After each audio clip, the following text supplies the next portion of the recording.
Their health plans ripped away from them, even if they're happy with what they have.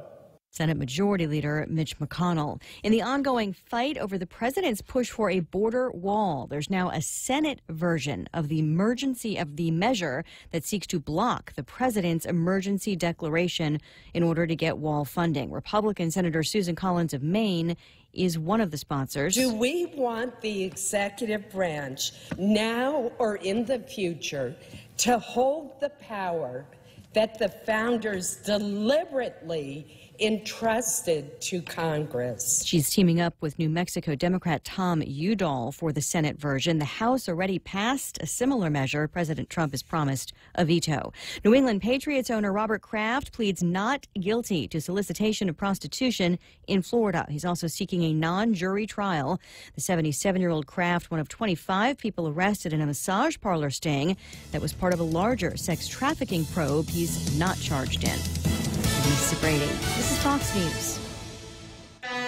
Here at APL, our core values give the company its heart and soul. Whether it's connecting your business with our global network through our newly enhanced service or investing our efforts into giving back to the community, APL is committed to serving you. We humbly honor the opportunity to find innovative solutions for you and your business. To learn more about our enhanced service, call 588-4651 or visit www.apl.com/Guam for more details.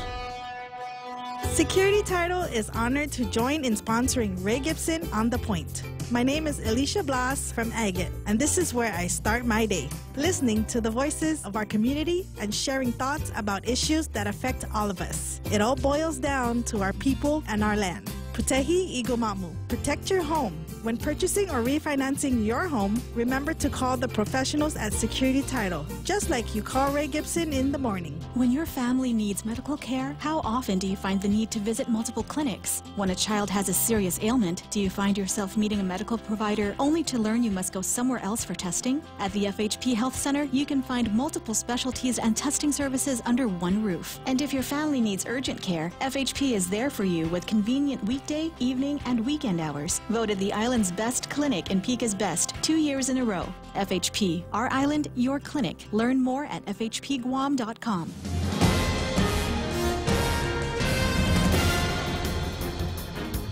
Half a day and good morning, Guam. News time here at The Point is 7 minutes past 6 a.m. this Friday morning. I'm Kevin Kerrigan. Here's a look now at some of the top stories from the Guam Daily Post. Guam police have arrested 27-year-old Frank Joseph Salas Guzman in connection with the death of a Korean contractor, Pyong-sik Lee, whose body was found on the grounds of his construction company lot in Harmon last week. Police spokesman Sergeant Paul Tapau says Guzman was booked and confined following his arrest on Wednesday at his Dededo home by detectives from GPD's Criminal Investigation Division. Lee was the owner of LSP Construction. He was found unresponsive outside the LSP company office shortly before 7 a.m. on February 19th. He was later pronounced dead at Guam Regional Medical City. Joseph Sean, a family friend, told the Guam Daily Post yesterday that somebody attacked Lee. He pointed to his head and made a stabbing motion at his side, adding that they then stole his car. The day following Lee's death, police issued an all-points bulletin for Lee's vehicle, a bronze-colored 2010 Hyundai Tucson with dark-tinted windows. Sergeant Tapau says Lee's vehicle was found on Tuesday of this week in Dededo, and later that same day, patrol officers from the Dededo precinct stopped the driver of another vehicle along East Sing Song Road in Dededo for stripping a stolen car. Inside that vehicle, Tapau reports, patrol officers discovered numerous items that belonged to the victim at LSP Corporation in Harmon. Detectives then learned the name of the suspect and arrested Guzman, who is now facing allegations of aggravated assault, robbery, possession and use of a deadly weapon, and theft of a motor vehicle, among other charges. But there is no allegation of murder against Guzman. It's not clear why, but an autopsy has not yet been performed on Lee to determine the exact cause of death because Guam is still without a medical examiner to replace Dr. Aurelio Espinola, who retired last month. U.S. Army Private Second Class Clayton Naputi Cepeda was laid to rest yesterday afternoon at the Guam Veterans Cemetery in Pidi. More than 100 of Cepeda's family members and friends attended the burial. His remains arrived on Guam on Sunday night. Cepeda was 19 when he died. He was found unresponsive in his Army barracks at Camp Humphreys in South Korea on February 11th and later pronounced dead. He was the third Guam soldier deployed to South Korea whose death has been investigated by the Army recently. The cause of Cepeda's death has not been released to the public or his family, according to Jeannie Marie Taitno, Cepeda's aunt.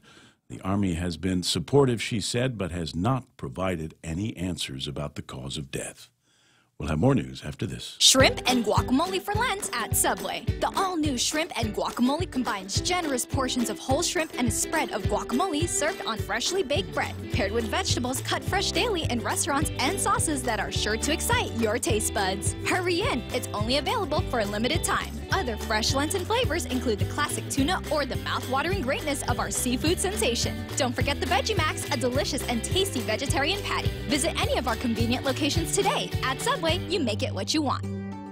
At Guam Regional Medical City, it is our mission to become the island's premier choice for specialty care, like cardiology, pulmonology, neurosciences, orthopedics, oncology services, and more. We aim to protect our island from heart attacks, strokes, cancer, and diabetic complications. But should you suffer from such diseases, we're ready with world-class options, both inpatient and outpatient. For more information, visit us at grmc.gu. 11 minutes past 6 a.m. here at The Point. Attorney Tom Fisher has been asked to stay on for at least another month to oversee the Guam Medical Referral Office. The Medical Referral Office falls under the Office of the Governor. Fisher's contract expired yesterday, and no one was named to replace him. Individuals suffering from a condition that can't be treated on island rely on the Medical Referral Office for help in finding care off island in places like Manila, California, or Hawaii. The offices at those three locations provide transportation and other help for patients and their families who have to travel abroad for medical care.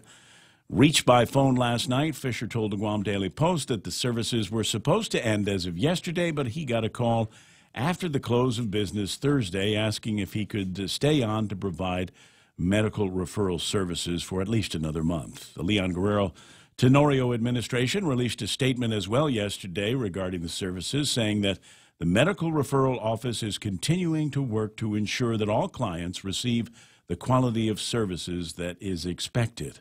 Fisher, who was appointed by former Governor Calvo, said he was able to get in touch with the Los Angeles and Honolulu offices late yesterday to confirm that they would continue to provide assistance, but he couldn't reach the Manila office, and he's not able to say whether their commitment will continue. Governor's office release states that we will continue to serve our clients and we do not expect any interruption in services. Cost of gasoline on the rise again. Mobil jacked up its price yesterday, raising the cost by 10 cents from $3.90 to $4 a gallon for unleaded fuel. Shell and 76 expected to follow suit soon. This is the first price increase following 6 consecutive decreases that cut 53 cents off the price of fuel from November through January of this year. The last price decrease was on January 7th, which took prices down to $3.90 a gallon. Now they're back up to $4. According to the American Automobile Association, the average price of gas across the mainland is just $2.41 a gallon. Prices are increasing following reports that U.S. crude inventories are falling. For these stories and more, log on to postguam.com or pick up a copy of today's Guam Daily Post. Ray and Mike now take a look at weather. $4 a gallon. Why isn't that the top story? I would have started with that. You bury the lead on that one there, buddy. Where is that? Let me just see if I can find out before we get to the weather where Tapas is right now, so we can get an idea whether there's any more surprises in the month of March coming. West Texas crude trading at 57.24. That's up from where it was the last time we looked at it, and the trading price right now for a barrel barrel of Tapas Crude. Stand by. It takes me a second to scroll all the way down. Yeah, it takes me as long to scroll down to where the tapas is. You ever like when you're online and somebody asks you like when you were born? You just gotta round. It's gotta swipe. 62. Okay, there I am. So tapas today at $68.87. It was trading around 70 for the last couple of days. So 68.87 is actually good. So maybe we won't be stuck at $4 a gallon for very long. All right, here's what we got for you. The headline on the weather forecast for today is grill marks, and we'll get into that in a second. Partly cloudy skies today and tomorrow. Increasing clouds Sunday. Isolated light showers. Winds east up to about 15 miles an hour, becoming light after sunset. Highs near 87. Overnight lows 77, 74 degrees in the car thermometer when I got into the office today. Sunset 6:29 tonight. Sunrise this morning at 6:37. So what's the deal on the grill marks there, buddy? Yeah, it's looking like a good weekend for it, especially tomorrow. Sunday, a few more clouds, but I don't think it's going to have that much impact. Any sort of rain coverage will be fairly light, so it'll be another good day on Sunday as well. We got the trade winds coming in, setting in real nice for us. We can see right here. This is a bit of a trade wind disturbance. Looks like it's going to slide over the top of us here. But we're fully back entrenched into the trade wind regime, so it looks like things will dry out a bit today, tonight, and then Sunday, a few more clouds roll in because satellite will show us, just some ripples in that trade wind train. Did you just say satellite? Yes. Okay, there we go. And there's Guam there on the little arrow. And, of course, what is now Tropical Depression Wu-Tip still unraveling way off to the northwest. Not even anything to worry about. There is absolutely no influence on our weather from this system right now. We are under the trade wind regime. But as we can see along the flow back towards the right over there in the stream, as it were. Some disturbances, as they normally do. They flow in through the little ripples of stuff in the trade wind flow. So that'll be moving through on Sunday. Clouds will ramp up just a little bit then. But again, should be a great weekend to get out there and do stuff. What's that thing over by 165? What thing? The thing. Wait, that way down there. Okay. Yeah, let me see if I can push that. Screen. Again, that's just the near equatorial trough. It's just some instability that exists along there. It's not an invest or anything to even think about. Okay. All right. Gotcha. All right, there it is. News and weather together brought to you by Bank Pacific, where others put branches, they place roots. Tired of your wireless prepaid service cutting you off when you reach your limit? Introducing Unlimited for Less with the new $2.50 a day prepaid plan from GTA. Enjoy unlimited local calls, local text, and unlimited data for only $2.50 a day. And now including unlimited calls and texts to the U.S. You can post, call, or text without worrying about reaching your daily limit. Come into any GTA store or visit gta.net for more information.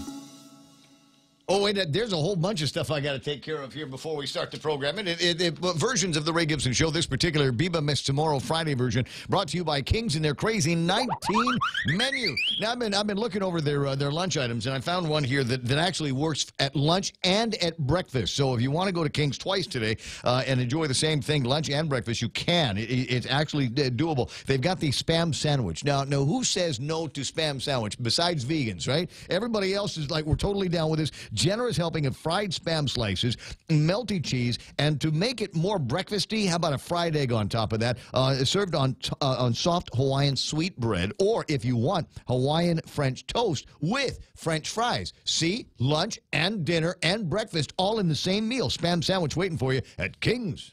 On March 9th, join Bank of Guam for the EFIT Run and Block Party to benefit Guam Cancer Care and American Cancer Society. Our Sunset 2K and 5K run will start at Chamorro Village with showtime at 4 and go time at 5. And don't forget about our block party starting at 4 o'clock, complete with food trucks, a kids zone, live entertainment, and a beer garden. So don't forget your ID. This is a bring your own water bottle event.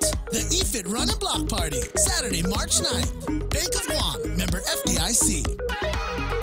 Yeah, other portions of the Ray Gibson Show brought to you by an incredible spread of people, including APL, that's American President Lines, where they're shipping the future. Also want to do shouts to the guys over at Micronesia Renewable Energy. You never know. No, you never know. Who know that there has never been a better time to go solar. Guam Regional Medical City, the first choice for all of your open heart surgery needs. Well, they started with that, and now they're your choice for all your specialty care needs. You can save up to 50% with Nanbo Insurance, then their incredible bundle up plan. So call them today. The number is 477-9754. I know there's one more, but I don't have the script in front of me, so we'll get to that in a second.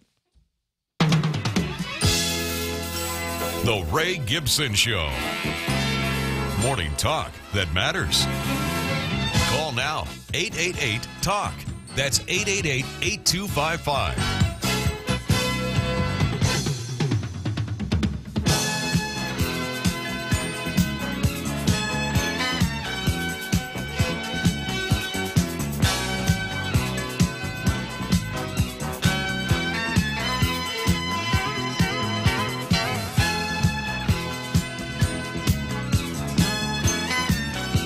Like I'm under an avalanche of paper, of commercials and news and live copy. The Ray Gibson Show, 6:19 in the morning, and the Friday version of it. It's New Shirt Friday, by the way.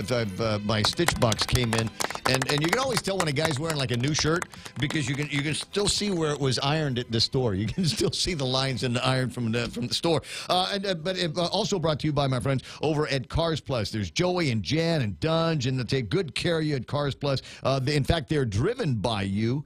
Am I allowed to talk about the Jeep that we talked about yesterday, Jan? You ping me on the Facebook and let me know when we can start talking about that very special line of Jeeps that are going to be coming in over at Cars Plus. Before you know it, 6:19 in the morning. Welcome to the program. Excuse the mess. It is Friday morning and the beginning of March. Missed tomorrow, as we will. And I've spelled it the old-fashioned way. I'm sure I'm going to get in trouble from somebody on this when I did the thing to title the program today. It's Biba Mess. Chamorro. Now, there's apparently they changed it. I don't know. It went to the United Nations and said we want it to be capital C, capital H, AMOR, just one R, and then U. But I couldn't remember how to spell that early this morning, so we're stuck with doing it the old way. It's like people that walk around Aganya and call it Haganya. Yes? I'm sorry. Why capital C and capital H? I have no idea. I honestly don't know. I'm serious. Consonant. What? It's one consonant. Ch. Right? Yeah. So it's okay. So it looks like two letters, but it's actually indicative of a single consonant. That's the way it was explained to me. Okay. And then to save space, they dropped one of the R's at the end. I'm serious. I don't know. I'm sure that somebody's like very, very super serious about this and don't make fun of it and all of that. But I'm serious. I didn't get the press release, so I don't know. We'll work on it. If somebody's got something like a press release, let me know. I'll be happy to make a change. I don't know, tomorrow or something like that. Anyway, 6:21 in the morning, 888-8255 is the telephone. Michael Knight will get that when you call. And we gotta clarify this because you put down on the hazards the presence of Portuguese man of war. Yes. When the Weather Service starts talking about it, there must be a lot of. Was it man of war or Portuguese man of war? Well, that's just remember what they when we wrote. talked to Brent? Brent said I don't think the Weather Service actually knows the difference between the Portuguese one. Yeah, they just know they're man of war out there. Chasalons are out there. There are little in the stinging ocean. creatures out there that will hurt you. And find them along beaches on the east-facing Reese. Yeah, don't let the kids play with the little blue balloons on the beach because they will get stung and it will hurt for a long, long time. 6:21 in the morning, as I said. Mike gets phone when you call at 888-8255. Got any interesting videos or memes or audio or things like that you want to send me? 988-5874. That's 988-5874. You can do that, and I'd be happy to take a look at whatever it is that you're playing around with. Now, I did get one this morning. I did get a note from Ken. On this actually on Facebook Live, but he said that we can start the program off today with a thrilling video that he sent of, I don't know, some kind of very happy Chinese people. You want to go ahead and pop this thing up? It's supposed what do they call them? Flash mobs. It's a flash mob, but I don't know what the technical quality of this is going to be.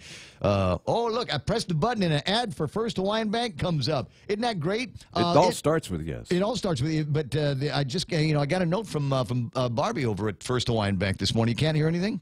No, I've got it potted up. I'm good. Okay, well, let me scooch up a little bit. Yeah, I don't hear it either. Or maybe it was just quiet.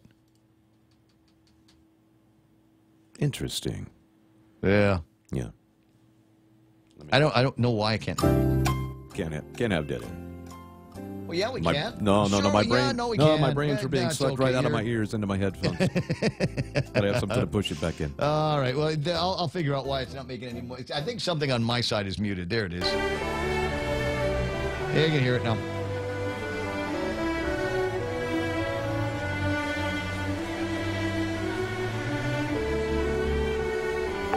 It's a Beethoven flash mob. Does it get into something like a disco thing?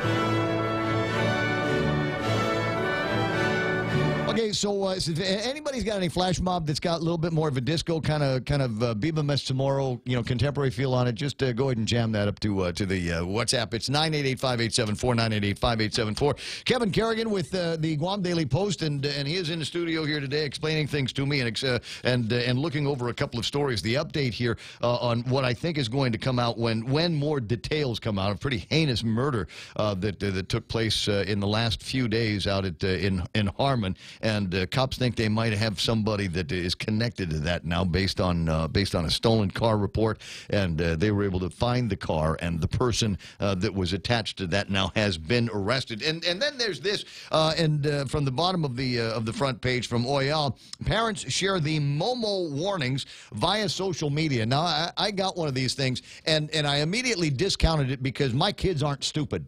Have you heard about this Momo thing? Yeah. This is Darwin at work here. Parents, if you've got kids that are susceptible to this kind of thing on social media, you've made a wrong turn in your parenting somewhere. I'm not one to lecture here. I'm just saying that if your kids are taking instructions from somebody that they don't know on social media that could result in them harming themselves, maybe even terminally, and there's really something wrong with the kids. So before they get to school today, moms, dads, everybody's caregivers and important people in the children's lives, spend a minute with them and just ask them, are you stupid? And they'll say, well, no. Are you? And then you ask about the Momo challenge and ask them if they know anything about that, and say, nudge, nudge, wink, wink, it's okay to tell me if you're involved in this. Right? I won't necessarily think that you're completely stupid and it was a waste of time raising you. But I know that there's going to be some people that are going to be twitching about this. But ask, and then, well, you might also want to spend some time and take a look at some of the apps that are on their phone as well, and ask them about each and every one of them. I mean, the ones that are different than the ones on your phone, because there could be some strange things going on with like Kik. What was the other one? I don't want to say it's like Instagram, because like everybody is on. Have you noticed that everybody is on like Facebook and Instagram at the same time? Yeah, or Twitter. So I'll go to Facebook and I'll like all these pictures, and then I go check on Instagram, and I realize, wait a second, I just like this picture on Facebook. There ought to be a way, like if you like a picture on Facebook or Instagram, it automatically disappears from the other service, so you don't have to feel like, do I have to love this twice? Do I have to, if I put the love thing on Instagram, do I have to Valentine like it on Facebook as well? That's why I just don't even fool with Instagram. I mean, it's just too much. I got Facebook, I do that limited in nature, and that's fine with me. So Kevin, can you do me a favor on Monday? Yes, you can. You're already looking at me like, what? What are you going to ask me now? So on Monday, Kevin, can you do me a favor and bring me a copy of the Spots on the Rock book? And you can learn about it on your Instagram if you follow Mindy. Right? Have you seen it? I mean, no. Yeah, what? You guys have you have the best hiking section. I follow my kids on Instagram, but I don't post anything.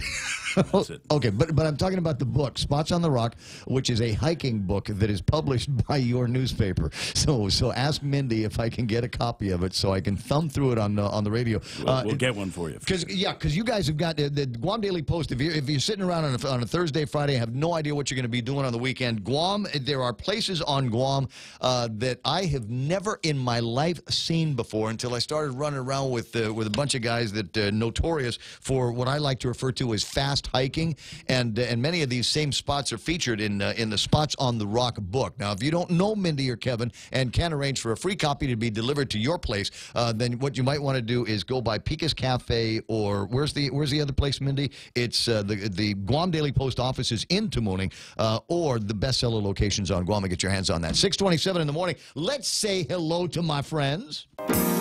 Sometimes you want to go where everybody knows your name,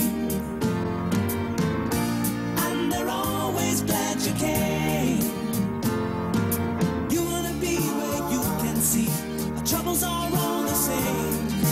You want to be where everybody knows your name. Thank you, John Ray Titano. Heads up, he says, coming down First Hawaiian and Coast 360 Hill. They're replacing a plate and the two inner lanes are blocked off, but you don't see them until you pass the retirement building. No signs, just cones and guys with flashlights standing there hoping they don't get hit. Yeah, that's it. That's pretty much the training right here. What do you want me to do? Just hold the flashlight and wave at cars. Do I get a vest? Yeah, you might get an orange vest there. You might be able to get protected by one of these cones. Now, I didn't see that. On my way into work, and you might have heard me railing yesterday on the fact that there was a new steel plate on the brand new road that takes you into Sunset Boulevard and Teedson. This morning when I passed by, there was some actual work being done, or it looked like there was work being done. There was some kind of excavating device, and the hole was opened up, and there were cones out all over the place and very, very bright lights again. But I didn't see anybody actually working on that. So that might still be there when you get up here this morning. Rumor is they're drilling for oil there. God help us! I hope they find some. I pray that one of these days, we might be able to strike up some of that black gold. It's going to take them a while. Texas tea. It's going to take them a while. They only have 2 shovels. Do you want to go through the rest of the Beverly Hillbilly song? I'm going to listen to a story about a man named Jed. Yeah, we might have riffed on that before. Ken LG's on this morning. Says nothing like a little wake me up song by Chinese Flash Mob to start the weekend on the right foot. I don't know if that was a wake me up song. I mean, I like Beethoven just as much as the next guy. Pam Duvall's there. Jackie Cabrera waving half a day and welcome to Friday. Timmy Lujan, Heather Perez, Mark Cruz, and Lillian saying good morning. TGIF, Ray and Kevin and Michael. Biba Messamoro. Tommy Barcinas is there. Ted from the ranch. Manana Sidzuos to you as well. Lynn Vince Borja Polino with perhaps the most important thing that you will hear on the radio today. It might be chaotic at grocery stores all over the island. If you need to pick up one item, make sure it's worth it. The food stamp, the SNAP program, is not staggered this month. All of the benefits went in on probably sometime between midnight last night and as I'm speaking this morning. And you'll remember the days prior to the staggering when the benefits were all added in on the very same day. It will be madness and chaos. Chaos, I tell you, in grocery stores all over Guam, as everybody is going to be going in there and getting the really, really good meat and the lobster and all of that stuff. So just a word of warning. Yeah. If it's one item, see if you can get it somewhere else. Like if you're just going in for diapers, right? Can I just tell you, you don't need to go to the grocery store for diapers anymore. Have you been to Home Depot? No. Okay. I went there with you that one time. That was it? I don't have any need to go to Home Depot. I don't own my place. But they have Pampers there now, or I don't want to call them Pampers. Pampers. Okay, but they have them is the point. So normally it's the area you walk in and where they got all the bug killers and weed killers and stuff on one side. Right through that aisle is there must have been 3 or 2 dozen pallets of Pampers nice. of diapers for kids. Yeah, during my colonoscopy, it was determined that I still have good colon control, so I don't need diapers. Very good. I'm glad to hear that. Speaking of colon control, sharing that. Yeah, I was going to say thanks. Speaking of colon control, James Howard's online. I've got Ismael Velez. If you only need to pick up one item, let it be beer.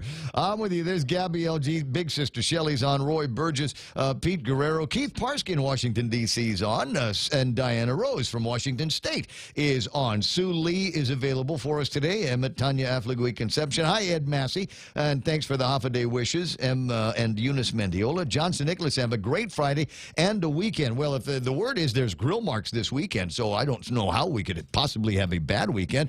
My buddy Rico Blancaflor is triggering everybody on Facebook with his Make America Great Again hat. Thank you very much. Mark Colby's on, getting excited about the start of the new baseball season for this year. Andy Tydenko, Jules Elmer, Charlene Marchessault. Judy Shockley says, good morning, Ray. What's up with tax returns? Did I send a note to Daphne this morning that says I was going to call? No, I sent a note to Michael Knight to put Daphne on the list to find out how we're doing with tax returns here so far in March. Cheryl Ochai is there. Ken LG. Looking at the title theme, I'm surprised the language police haven't come for you. I was lectured about my use of Chamorro instead of the new official Chamoru. We'll see what happens. Bert Duarte's on. Mo Cotton's on, and he says I'm going to be getting a telephone call later on from Philomore Alcon. Anita Muffness with the Valentine's Eyes. Nick Perlowski. Sorry it's taking so long. There's just so many people here today. Tony and Annette, Ada, Doris Mendiola, Mo Cotton again, John Ray Titano, and Denise Legaspi. That's Lady D. Adonis Mendiola, and Mers Greeno. Nice to have everybody playing around here this morning. It's 6:33 already, and time for headlines from the Guam Daily Post. This is Kevin Kerrigan. Half a day and good morning, Guam. In the headlines from the Daily Post this morning, police have arrested 18-year-old Vinay Nias Hossi in connection with a viral video posted online that depicts 3 men sexually assaulting a female minor. Hossi was arrested by GPD's Domestic Assault Response Team, which launched a criminal sexual conduct investigation in January following a Guam Crime Stoppers tip. It's not clear where the video was recorded, but a release from the police department states that the 3 men seen in the video are now off-island. The release states the police are working with the Office of the Attorney General and federal law enforcement officials on the issuance of arrest warrants for the 3 off-island suspects and to coordinate their return here to Guam. Hossi was arrested on Wednesday at the AB-1 Pat International Airport. He's been booked and confined on allegations of first-degree criminal sexual conduct, possession of child pornography, and dissemination of child pornography. Former Navy sailor Quentin Bezon has been given a reduction in his original 4-year sentence, and he'll now only serve 2 years in prison after being convicted of sexually assaulting a woman in 2015.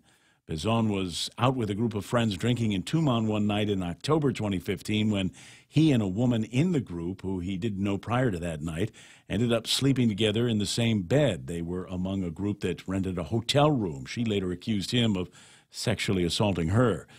He was first sentenced in July 2017. The jury found him guilty of 3rd and 4th degree criminal sexual conduct.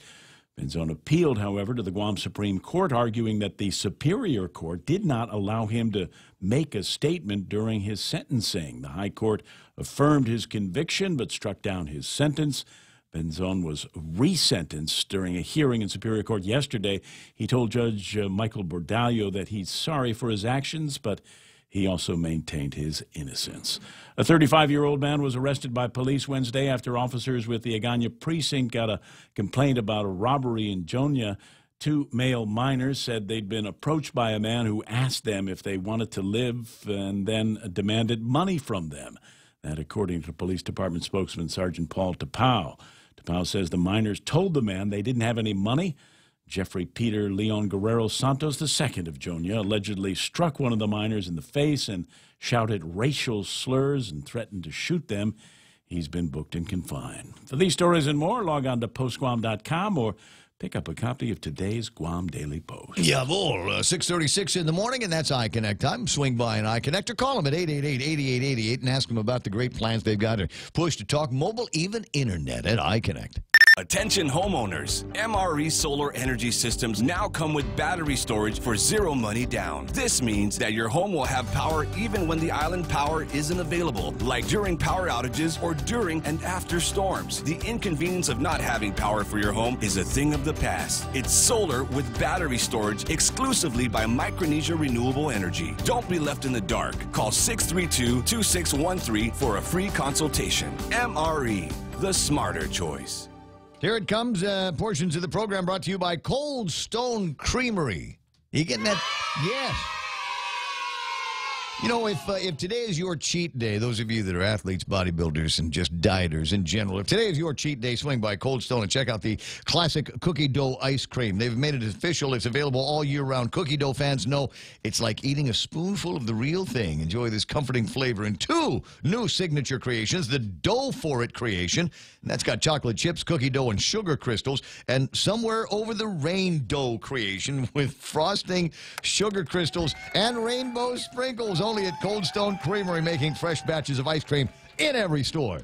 Do you know someone who has difficulty following conversation in noisy places or turns up the TV a little too loud? These may be signs of a hearing loss. Ross Hearing Aids specializes in hearing evaluations, custom-fit hearing aids using the latest in wireless digital technology, and custom-fit hearing protectors. Call Ross Hearing Aids today to schedule a complimentary hearing consultation. 637-HEAR, 637-HEAR. Ross Hearing Aids, located across Shirley's in Harmon.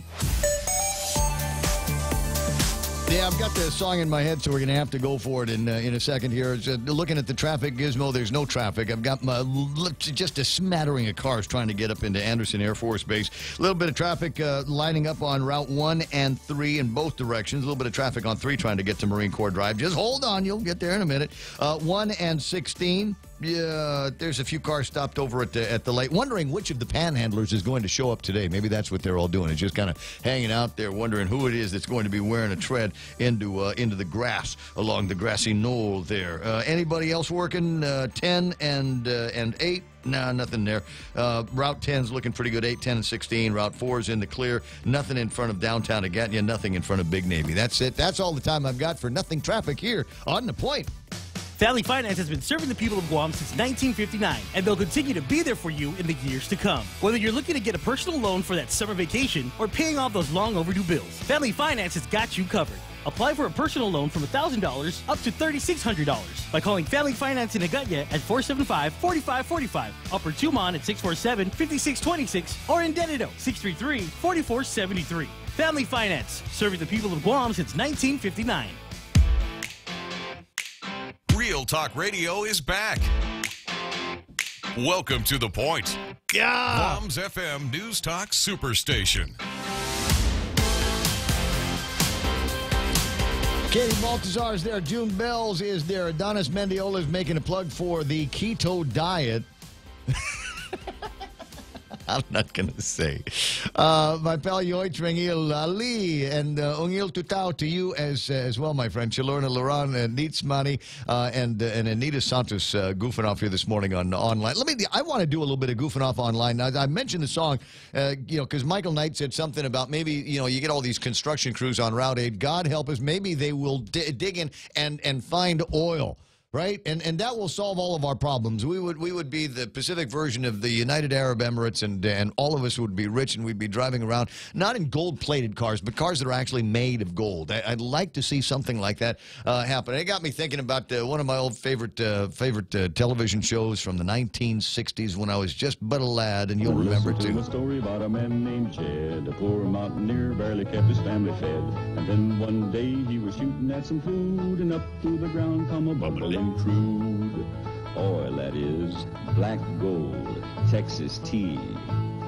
Well, the first thing you know, old Jed's a millionaire. The kinfolk said, Jed, move away from there. Said, California is a place you ought to be. So they loaded up the truck and they moved to Beverly Hills, that is swimming pools, movie stars. The Beverly Hillbillies.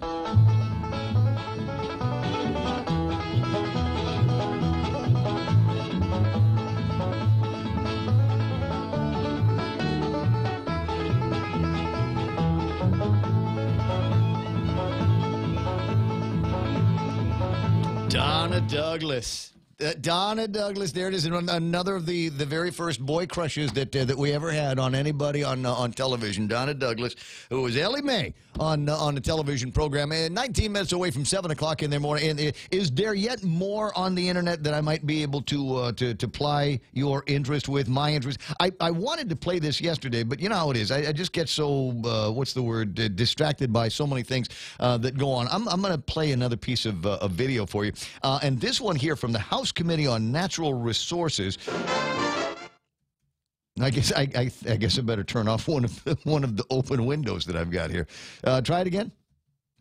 Okay, all right, it's silent now. So what I've got here is the audio of Governor Lilian Guerrero and her presentation. Now, this might just be opening remarks. I haven't watched the whole thing because the whole thing is about an hour and 18 minutes. I don't like to do things that feel good for an hour and 18 minutes. So that's why we'll see what we've got here, and this ought to be the lead-in to her speech making in D.C. a couple of days out.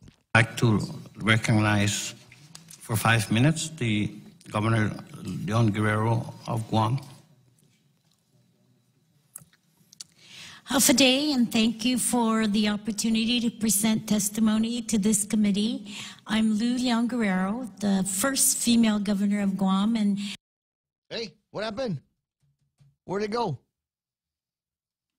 Oh, don't tell me I got to recue this thing. Oh, that's going to make me nuts. Okay, there's him and there's her. Let's see. Shaded with the military realignment.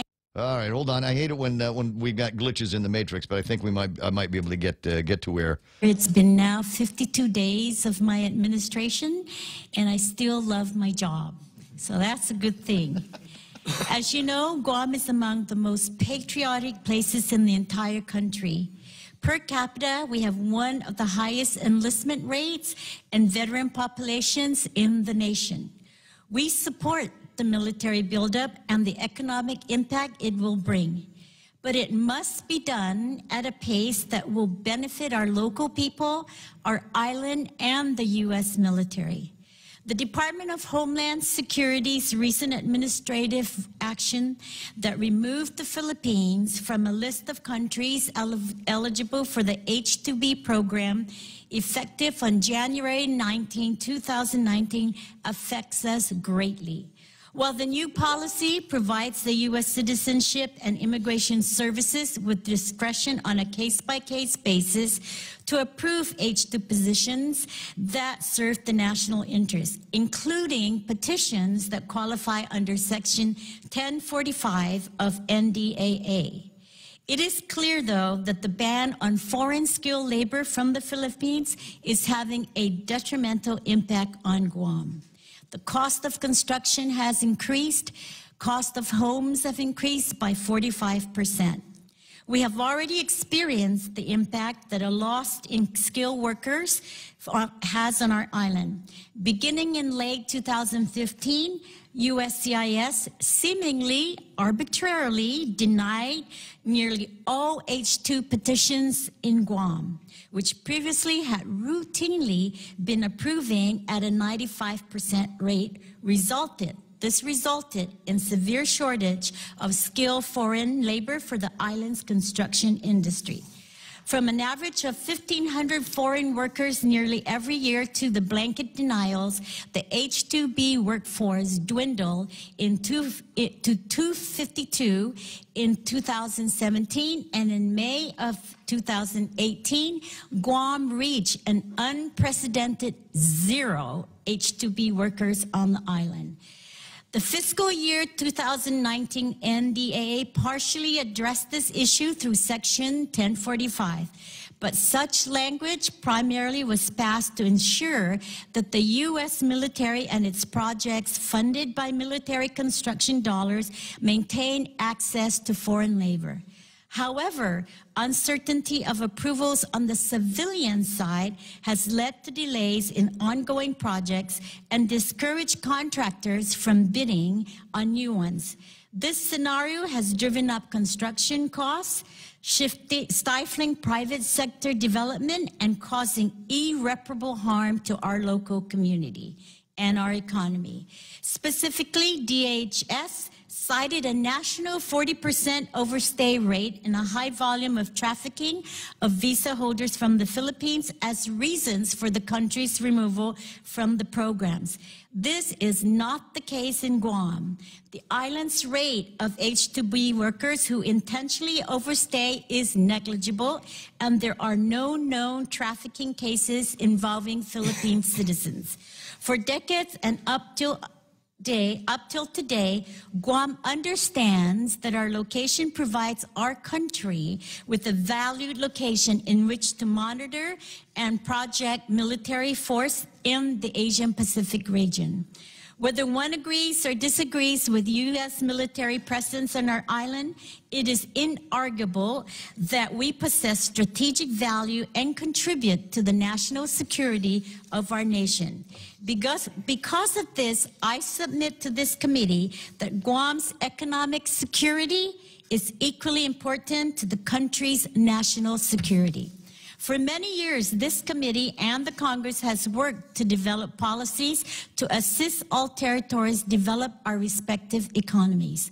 Today, I present to you that the more than $8 billion of U.S. military construction dollars is generating considerable interest of others to invest in Guam. We welcome this interest and want to capitalize on this opportunity to increase the quality of life for our people and our visitors and the military men and women who call Guam home. Along with our military partners, we are taking a one Guam approach. However, not everyone in the federal family is on the same page. Segregating our community to further the perception of inside the fence and outside the fence attitudes do not work on an island who is 30 miles long and 8 miles wide. As Congress considers the 2020 National Defense Authorization Act, I ask for legislative or administrative action that Guam, along with our sister territory of the Northern Marianas Islands, be exempted from prohibitions in accessing foreign labor from the Philippines. As one Guam, all projects on Guam must be considered as associated with the military realignment and under Section 1045 of the NDAA.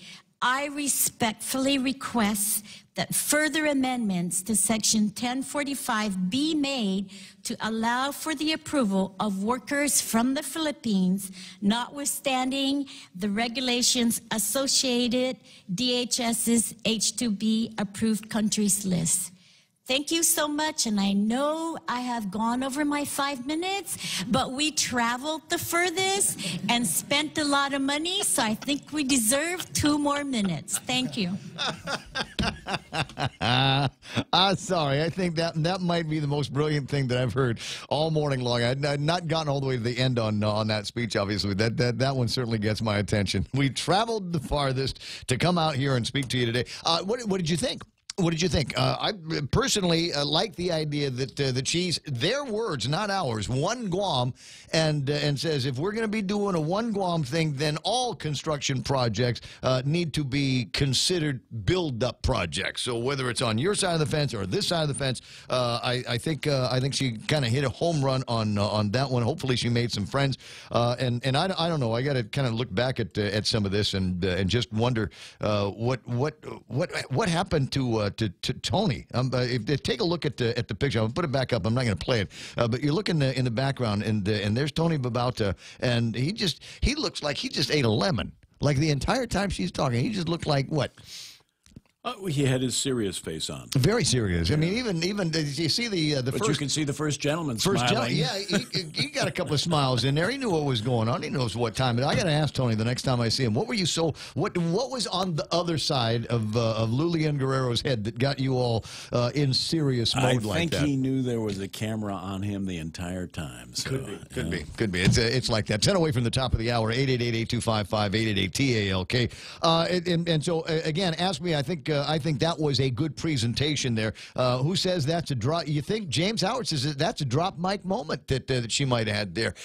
I hope it works. You know, a long-time policy of the Ray Gibson Show over the years is there are a lot of times and lots of governors, and since I've been doing this, you know, we started with Carl Gutierrez, and then there's, you know, Felix Camacho, Eddie Calvo's been governor, and now we got Lulian Guerrero, and there's a lot of people that will have no problem criticizing the governor when they when they go off to Washington, D.C., to the land of the great white mothers and fathers in the tall Quonset huts.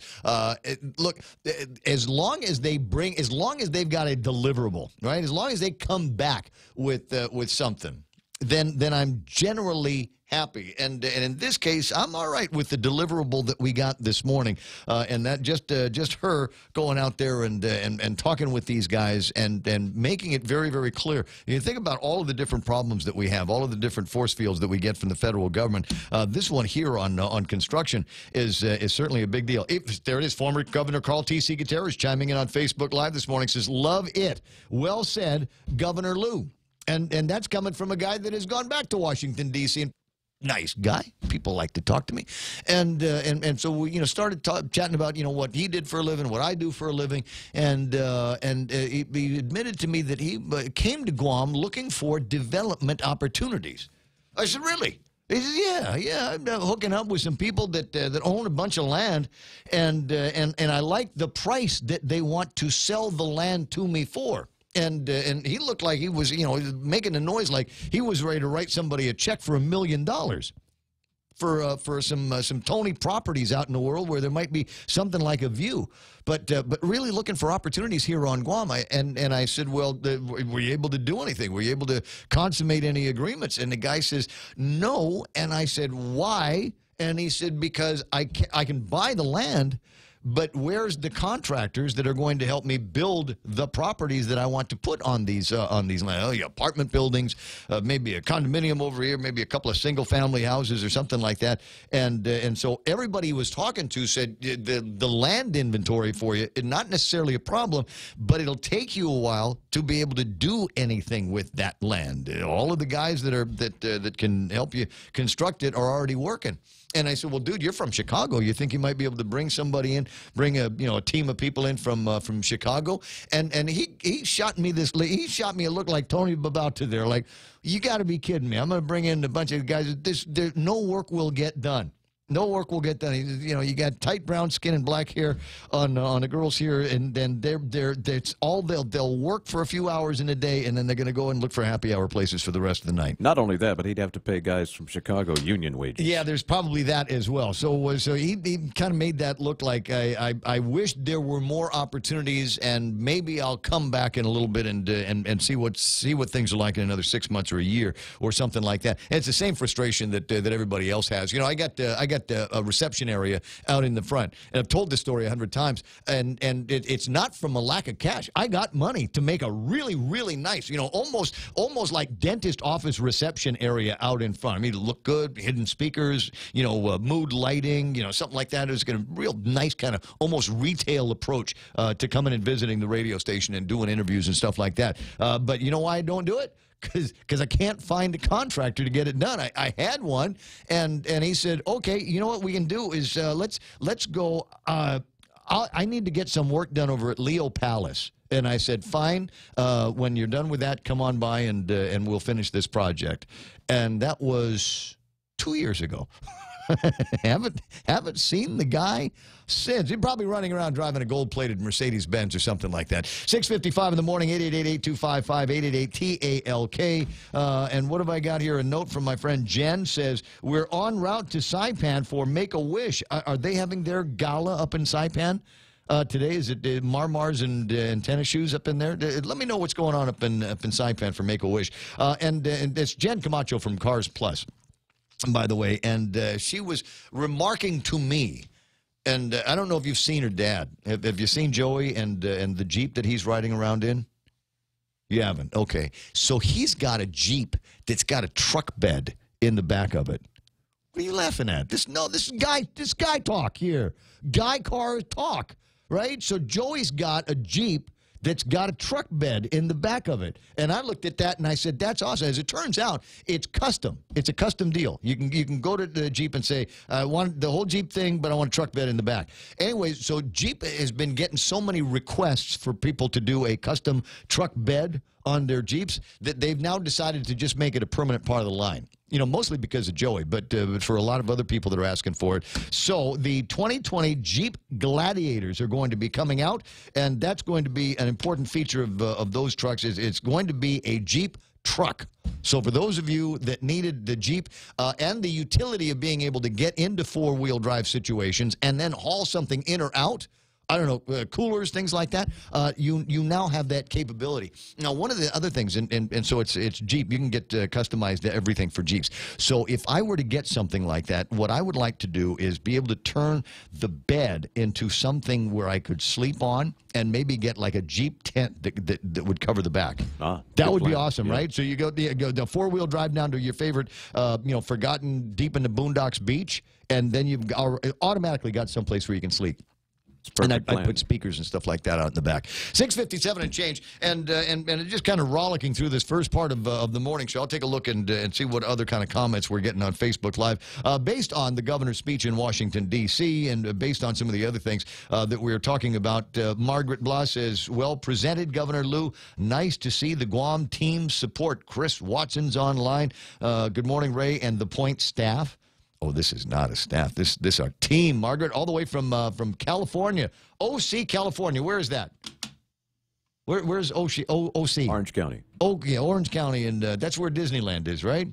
I want to go. I think so. Never been there. 650, huh? Never been to California. Never been to. I mean, I've been through the northern part on my way to somewhere else. Oh, that doesn't count. But no, California is Los Angeles. I have no use for Southern California at all. San Francisco, Los Angeles, and San Diego. That's actually California. All the rest of it is just it's. I think the geographical designation is almost Oregon. Well, they've already got lots of fruits and nuts down there, and they don't need a blender, so I just stay away. Okay, so probably the last thing I'm going to get to before because this is important now as we talk about this. You have plenty of time, moms and dads of the kids that go to the Department of Education. You'll have plenty of time to lecture your children about their online activities and stay away from the Momo challenges, please, because there's no school for the Department of Education on March 4th. GDOE wants me to remind stakeholders of the upcoming Guam History and Tomorrow Heritage Day holiday schedule, which means Monday, the 4th, is Guam History and Tomorrow Heritage Day holiday. So there's no classes, and GDOE headquarters in Tianjin will be closed. Why are there no classes? Why did we not just take that day and make all of the learning about tomorrow history and tomorrow heritage instead of letting the kids sleep in and goof off and stay on Facebook and Instagram and kick all day? Why is that? Just asking. At 7 o'clock in the morning, the radio station is KUSG. Hagutnya. My name is Ray Gibson. The program will continue with Fox News and Kevin Kerrigan's news from the Guam Daily Post in just seconds. Really, seconds.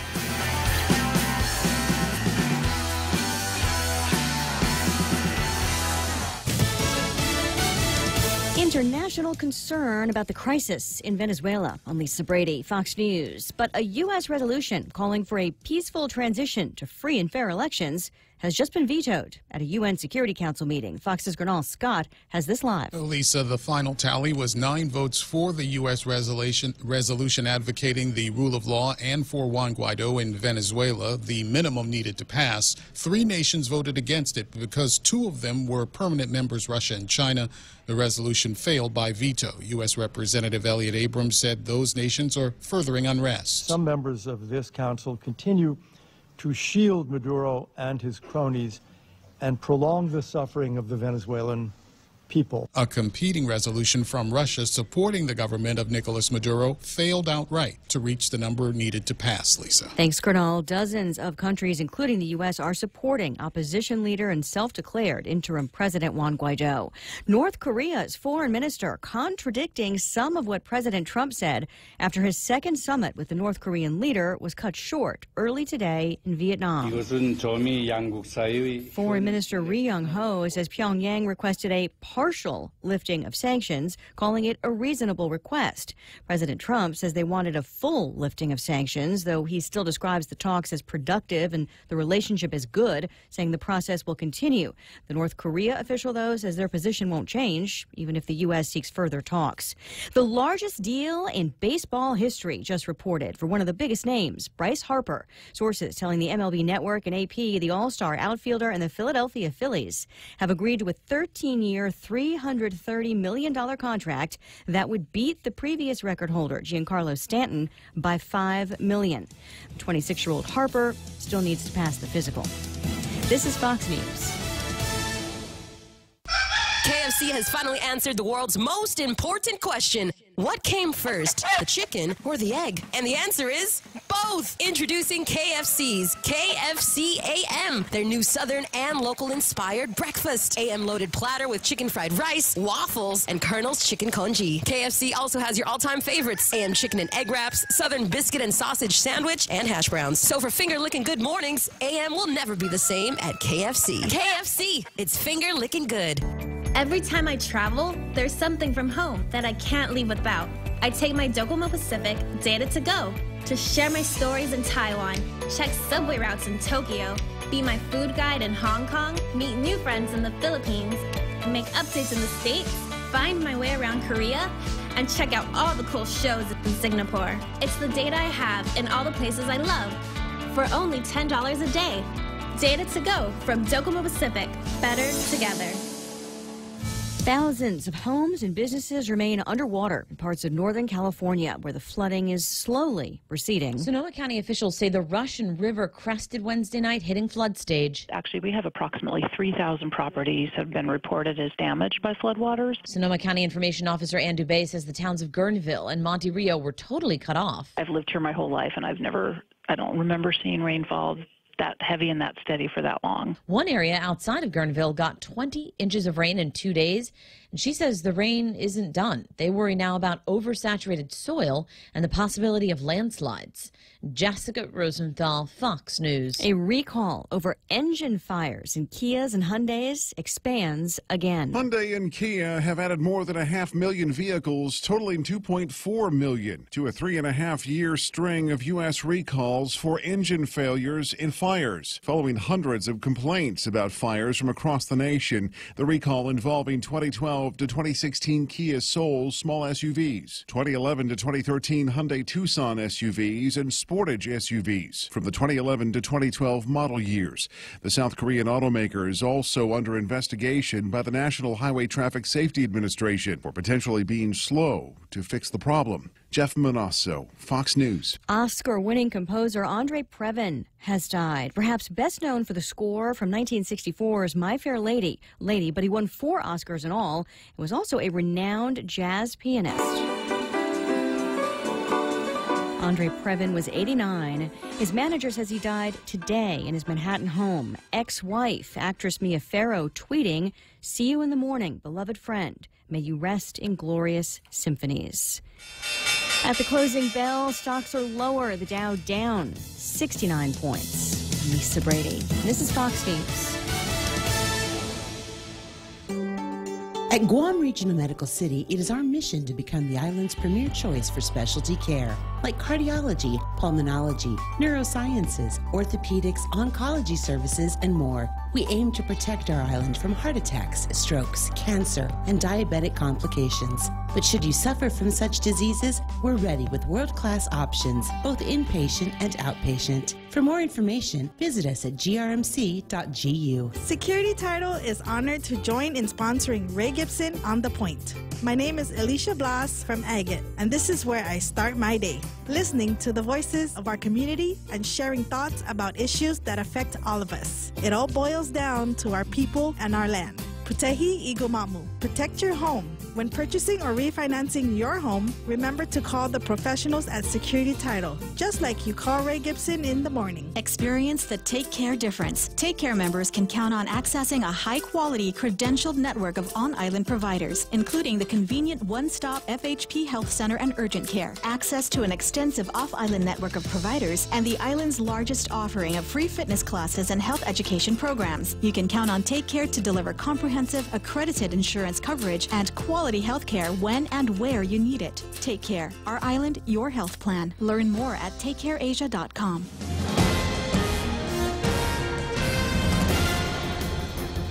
Half a day and good morning, Guam. News time here at The Point is 7 minutes past 7 a.m. this Friday morning. I'm Kevin Kerrigan. Here's a look now at some of the top stories from the Guam Daily Post. Guam police have arrested 27-year-old Frank Joseph Salas Guzman in connection with the death of Korean contractor Pyong-sik Lee, whose body was found on the grounds of his construction company lot in Harmon last week. Police spokesman Sergeant Paul Tapao says Guzman was booked and confined following his arrest on Wednesday at his Dededo home by detectives from GPD's Criminal Investigation Division. Lee was the owner of LSP Construction.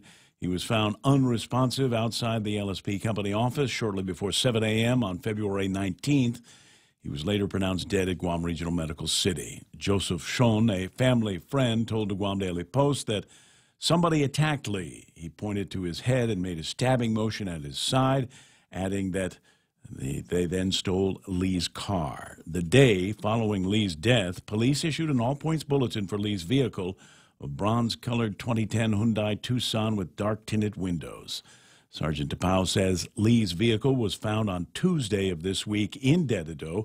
Later that same day, patrol officers from the Dededo precinct stopped the driver of another vehicle along East Sing Song Road in Dededo for stripping a stolen car.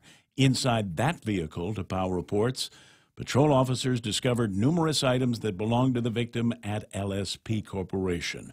Detectives then learned the name of the suspect and arrested Guzman, who is now facing allegations of aggravated assault, robbery, possession and use of a deadly weapon, and theft of a motor vehicle, among other charges. There is, however, no allegation of murder against Guzman. It's not clear why, but an autopsy has yet to be performed on Lee to determine the exact cause of death because Guam is still without a medical examiner to replace Dr. Aurelio Espinola, who retired last month. Attorney Tom Fisher has been asked to stay on for at least another month to oversee the Guam Medical Referral Office. The Medical Referral Office falls under the Office of the Governor. Fisher's contract expired yesterday, and no one was named to replace him. Individuals suffering from a condition that can't be treated on island rely on the Medical Referral Office for help in finding care off island. Reached by phone last night, Fisher told the Guam Daily Post that the services were supposed to end as of yesterday, but he got a call after the close of business on Thursday asking if he could continue to provide the medical referral service for another month. The Leon Guerrero Tenorio administration released a statement regarding services yesterday saying the Medical Referral Office is continuing to work to ensure that all clients receive the quality of care that's expected. Fisher, who was appointed by former Governor Calvo, said he was able to get in touch with the Los Angeles and Honolulu offices to confirm that they would continue to provide care through the end of March, but he couldn't get in touch with the Manila office. Governor's office release states that we will continue to serve our clients and we do not expect any interruption in service.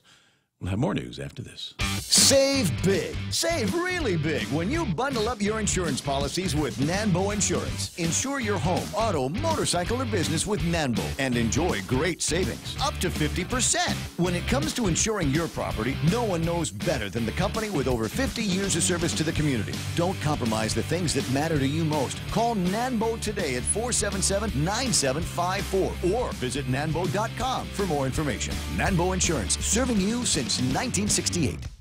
Family Finance has been serving the people of Guam since 1959, and they'll continue to be there for you in the years to come. Whether you're looking to get a personal loan for that summer vacation or paying off those long overdue bills, Family Finance has got you covered. Apply for a personal loan from $1,000 up to $3,600 by calling Family Finance in Agutya at 475-4545, Upper Tumon at 647-5626, or in Dededo, 633-4473. Family Finance, serving the people of Guam since 1959. 11 minutes past 7 a.m. here at The Point. The cost of gasoline is on the rise again. Mobil jacking up its price yesterday, raising the cost by 10 cents from $3.90 to $4 a gallon for regular unleaded. Shell and 76 expected to follow Mobil's lead as they usually do. This is the first price increase following 6 consecutive decreases that cut 53 cents off the price of fuel between November and January of this year. The last price decrease was on January 7th. That took prices down to $3.90 a gallon. Now they're back up to $4 a gallon. According to the American Automobile Association, the average price of gasoline across the mainland is just $2.41 a gallon. Prices, however, have been increasing following reports that U.S. crude inventories have fallen. 35-year-old Jeffrey Peter Leon Guerrero Santos II of Jonia was arrested Wednesday after officers with the Agana precinct got a complaint about a robbery in Jonia. GPD spokesman Sergeant Paul Tapau says 2 boys reported being approached by a man who asked them if they wanted to live. The man then demanded money from the boys. The boys told the man they didn't have any money. Santos then allegedly struck one of the boys in the face, shouted racial slurs, and threatened to shoot the boys. Police found Santos at his home, arrested him on allegations of robbery, terrorizing, child abuse, and assault. For these stories and more, log on to postguam.com or pick up a copy of today's Guam Daily Post. Ray and Mike now with weather. The presence of man-o-war have been detected along east-facing shores. Be careful out there from the skies. Partly cloudy today and tomorrow with some increasing clouds on Sunday. But according to Mike, not enough to remove the opportunity for grill marks on Sunday. Expect some isolated light showers. The winds out of the east up to 15 miles an hour. Becoming light after sunset. Highs near 87. Overnight lows of about 77 degrees. Much cooler than that this morning. Somebody said it was like 72, and she was concerned that it might start snowing here on Guam. I think that's a distant concern, but not outside the realm of possibility. Actually, many times it snows, but it's up at 40,000 feet, and by the time it gets here, it melts. See, that's what I told my daughter when she was growing up. She said, "Dad, I want to go live. I want to go someplace where it snows." I said, "Honey, it does snow, but it snows way up there in the sky, and by the time it comes down here, it melts, and that's where we get the rain from." That's right. And to some degree, that is correct. Yeah, and so I'm hoping that lasts for another 4 or 5 years here. It's 6:29 for sunset tonight, 6:37 for sunrise, and we'll take a look at the weather radar right now, and Mike will give us an idea of what the weather conditions are going to be like over the next couple of hours. What do you see there, buddy? Well, it's looking pretty good as we get on through the morning drive. Just some isolated showers. Got a little line of showers up to the northeast of us, rolling through Rota right now and in between here in Saipan. That's just a trade wind disturbance that's coming on through. We'll see a chain of these come on through the next, 14 days or so. And the next one actually going to arrive on Sunday. That's will actually help bring up the clouds a little bit and some extra rain showers. Again, not a big deal, not really going to be too much to worry about. Checking satellite here, you can see just the mottled clouds that are nestled into the general flow of the trade winds. And that's just going to continue and keep things nice for us as we keep on rolling through this week and into next week. Mottled is the word that the you were mottled using. look of those clouds. Okay. Yeah, so that's good stuff, though. It'd be a great weekend to get out there and get some of those. You know what? And a lot of stuff going on this weekend. I gotta tell you, I'm looking over at the calendar. It's possible that when I get to work on Monday, I might look completely different. There's this summit over at GCC and kind of a fashion show through the ages. And they contacted me and said, could you annotate this for us? I said, yeah. And they said, can we work on you? And I said, what do you mean work on you? And then the lady says, we need to clean you up. So it's possible I may look completely different when I get into the office on Monday. So it was just be aware of that. And it's also gate-to-gate weekend. So I need to make this clear. Probably remember to include this in the sports report a little bit later on. Gate-to-gate, the idea behind gate-to-gate is that we start, it's kind of a training run for the marathons that are coming up. And so this year, Gate to Gate starts at Big Navy, and it's not necessarily a race as much of a kind of a group run for the running club. So you start at Big Navy and work your way all the way up to the front of Anderson Air Force Base. But that's mostly uphill. Yes. Nice. Yes. And which direction is the wind going to be coming from? In your face. In the face. Where's the sun going to be coming up? In your face. Exactly. In the morning, yeah. So there we are. So just a note here for people that are going to be out and about late Saturday night, early Sunday morning. Watch out for a gaggle of people. I might even be among them that is going to be participating in the Gate to Gate. And, of course, there's the Women's Club Gala. Their Mardi Gras is going to be taking place Saturday night as well. So, like I said, plenty of stuff to do. Grill mark opportunities for me probably going to end up being on Sunday. 7:16, that's news and weather together here on The Point. On March 9th, join Bank of Guam for the EFIT Run and Block Party to benefit Guam Cancer Care and American Cancer Society. Our Sunset 2K and 5K run will start at Chamorro Village with showtime at 4 and go time at 5. And don't forget about our block party starting at 4 o'clock, complete with food trucks, a kids zone, live entertainment, and a beer garden, so don't forget your ID. This is a bring your own water bottle event. The EFIT Run and Block Party, Saturday, March 9th. Bank of Guam, member FDIC.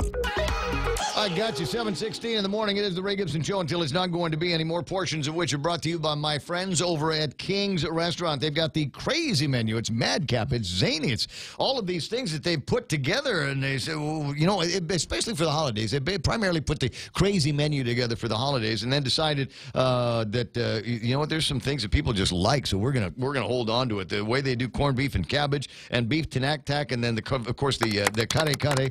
But for breakfast, may I point you in the direction of hamburger for breakfast? They've got a breakfast burger there. It's King's Burger Patty, American cheese on top of that. So it's a breakfast cheeseburger, bacon, hash browns, and a fried egg. And then they serve this all on board a Hawaiian sweetbread French toast bun. Doesn't that sound great?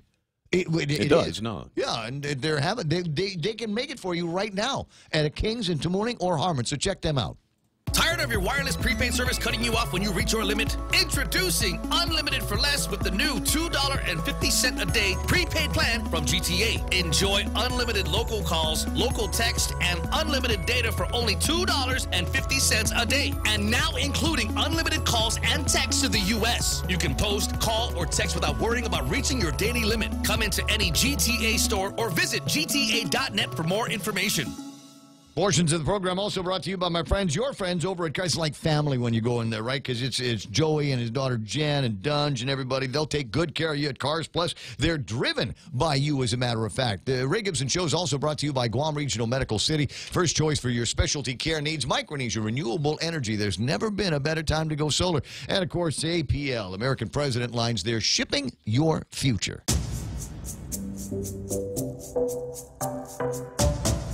Any speaker, anytime. The Ray Gibson Show. Call now, 888-TALK. That's 888-8255.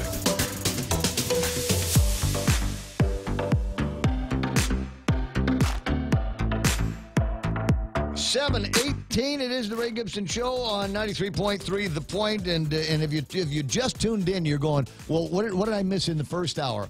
Oh, my God. Are you for real? What do you mean, what did I miss in the first? No, the wrong sound effect.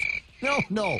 We had an incredible first hour here. It's a bunch of people on the Facebook Live, and they were all treated to all kinds of videos. We played in the last hour just because the idea was in my head. We were talking about road construction on Route 8, and Mike made the noise like, I hope they find oil. And that got me thinking about Black Gold, Texas Tea, and then I could not resist the opportunity to play the theme from Beverly Hillbillies, because you got to.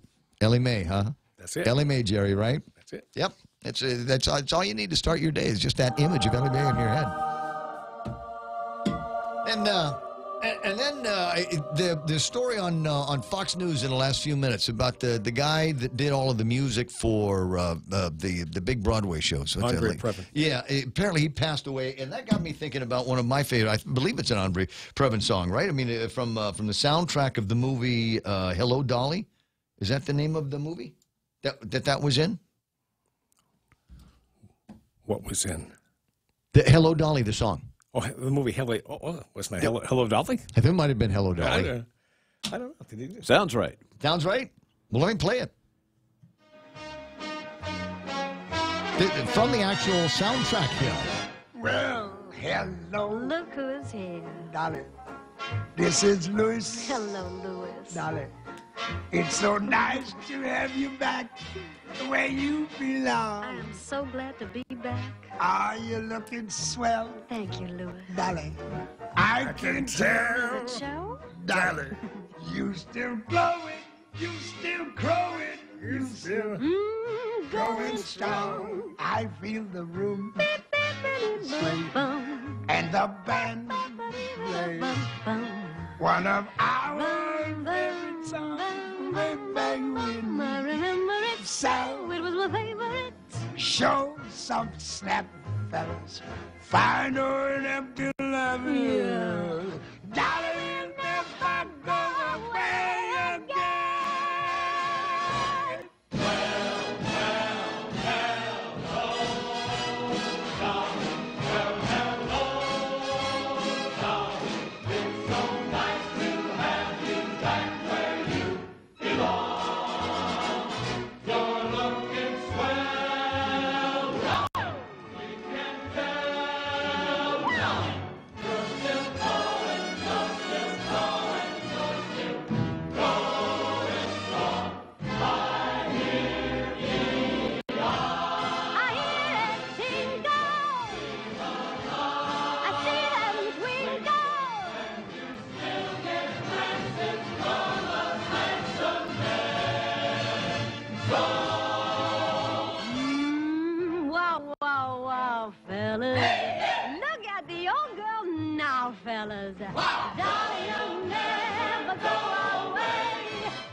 Yeah, that's a sweet stuff there, isn't it? That's the Lady Gaga is going to do a remake of that in one of these days, and it's going to be like a whole, because they redid The Star Is Born again, and Lady Gaga I think got an Oscar, was some kind of award for that recently at the Grammys or something like that. So we'll watch and see something new going to be happening there. Where are we? 7:22 in the morning, and just trying to get some entertainment here in what is normally referred to as the part where I talk about what's happening in the markets. The Dow is down for another day here, and I'll explain why in a second. And it's Kim's fault, not Trump. It's never Trump's fault in my mind. It's Kim Il-jung's fault because he screwed up the summit in Vietnam. Trump was going to go there, and Kim's being a pain about his nuclear dreams, and that's all there is to that. So that's what we've got looking at the markets, and that sent the Dow plunging 70 whole points at 25,916. Problem is, the Dow's been down for 3 days in a row, and so everybody's going to say, well, maybe it wasn't Kim's fault after all. NASDAQ at 75.32, off by 21 points, in the S&P 500 at 2,784, off by just about 8 points. In fact, all of the other markets that are worth mentioning are down as well. FTSE, Nikkei, Hang Seng, and the Shanghai markets are off right now. If you're buying gold, today's a good day to buy. It's off by almost $7, $1,300, and so $1,314, and a little bit of change will get you an ounce of gold. And if you're buying oil on the West Texas market, is $57 and about 24 cents. Tapas the other day trading at $70 or so, $68.87 is where it's at right now, but not low enough for the gas companies probably to go backwards on a decision that they made yesterday, despite our pleadings to the contrary. Couldn't believe it. I mean, you were so strong and so eloquent in your position, right? And they went totally against you. Why is that? You know what? Everybody is against me. Everybody is against me these days. I don't understand it. Did you see what the legislature did? The or more bill, which wasn't even on the agenda. They pushed it through. Joe S. found a way to sneak it on the agenda, despite Will Castro's protestations. And now that is it is a bill that is going to be at Lulian Guerrero's desk, and she's already indicated that she is going to be signing off on that bill. And then the other thing that the legislature did, unanimous Republicans and Democrats voted to support the bill number 30-35, despite the fact that they really didn't have any idea of what the impact was going to be. Right. Fiscal notes all came back with question marks, and they said, that's okay, we're smarter than them. Yep. All of us are smarter than the guys over at BBMR. And so we'll just roll the dice. Even though you had come out so strongly against those things. And so I'm questioning now, Jerry. I'm questioning, am I so far off the midline here? No, sir, you're not. All of the people over at the legislature are acting in concert and in unity against... You are right, and they are not. I feel much better now. Thank you so much. Okay, Jerry, what do you want? Well,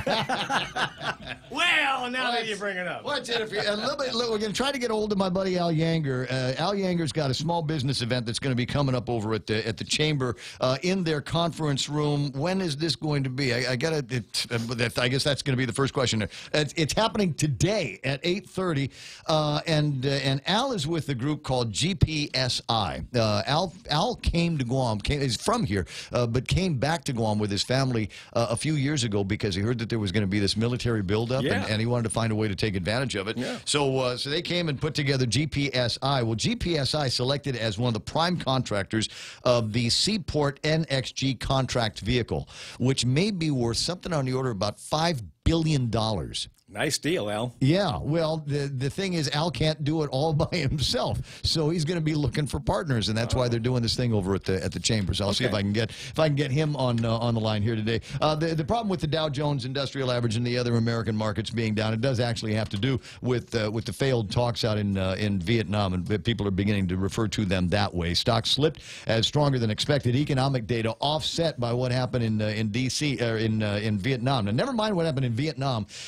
Except for the fact that it probably is going to put us in a position where we have to keep an eye on what's happening out of Pyongyang. I got a feeling now that summit has failed, there could be more Kim hanky-panky headed in our direction, more tests and missile launches and things like that. But the good news that offset was that the American economy grew at an annualized rate of 2.6% in the fourth quarter. The experts said it was only going to grow at 2.2%. So while it's still kind of sluggish, the numbers have exceeded their expectations. Any other news, notwithstanding Vietnam, that probably would have gotten the Dow up back over 26,000.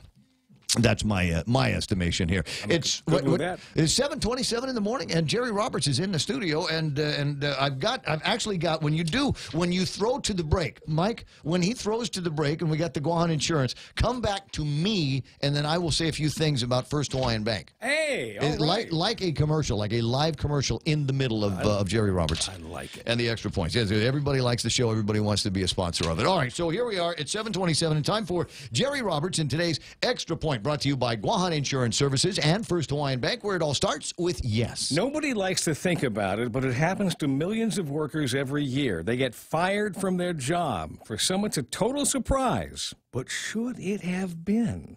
Today, telltale signs that you might lose your job. Next on the Extra Point. It's important to have claims process that works for you. At Guahan Insurance Services, we make things simple and convenient. Same door you walk in to purchase your insurance is the same door you open to file your claim. We can't pretend that the car insurance claims process is fun, but we can promise a hassle-free and speedy recovery without any runarounds.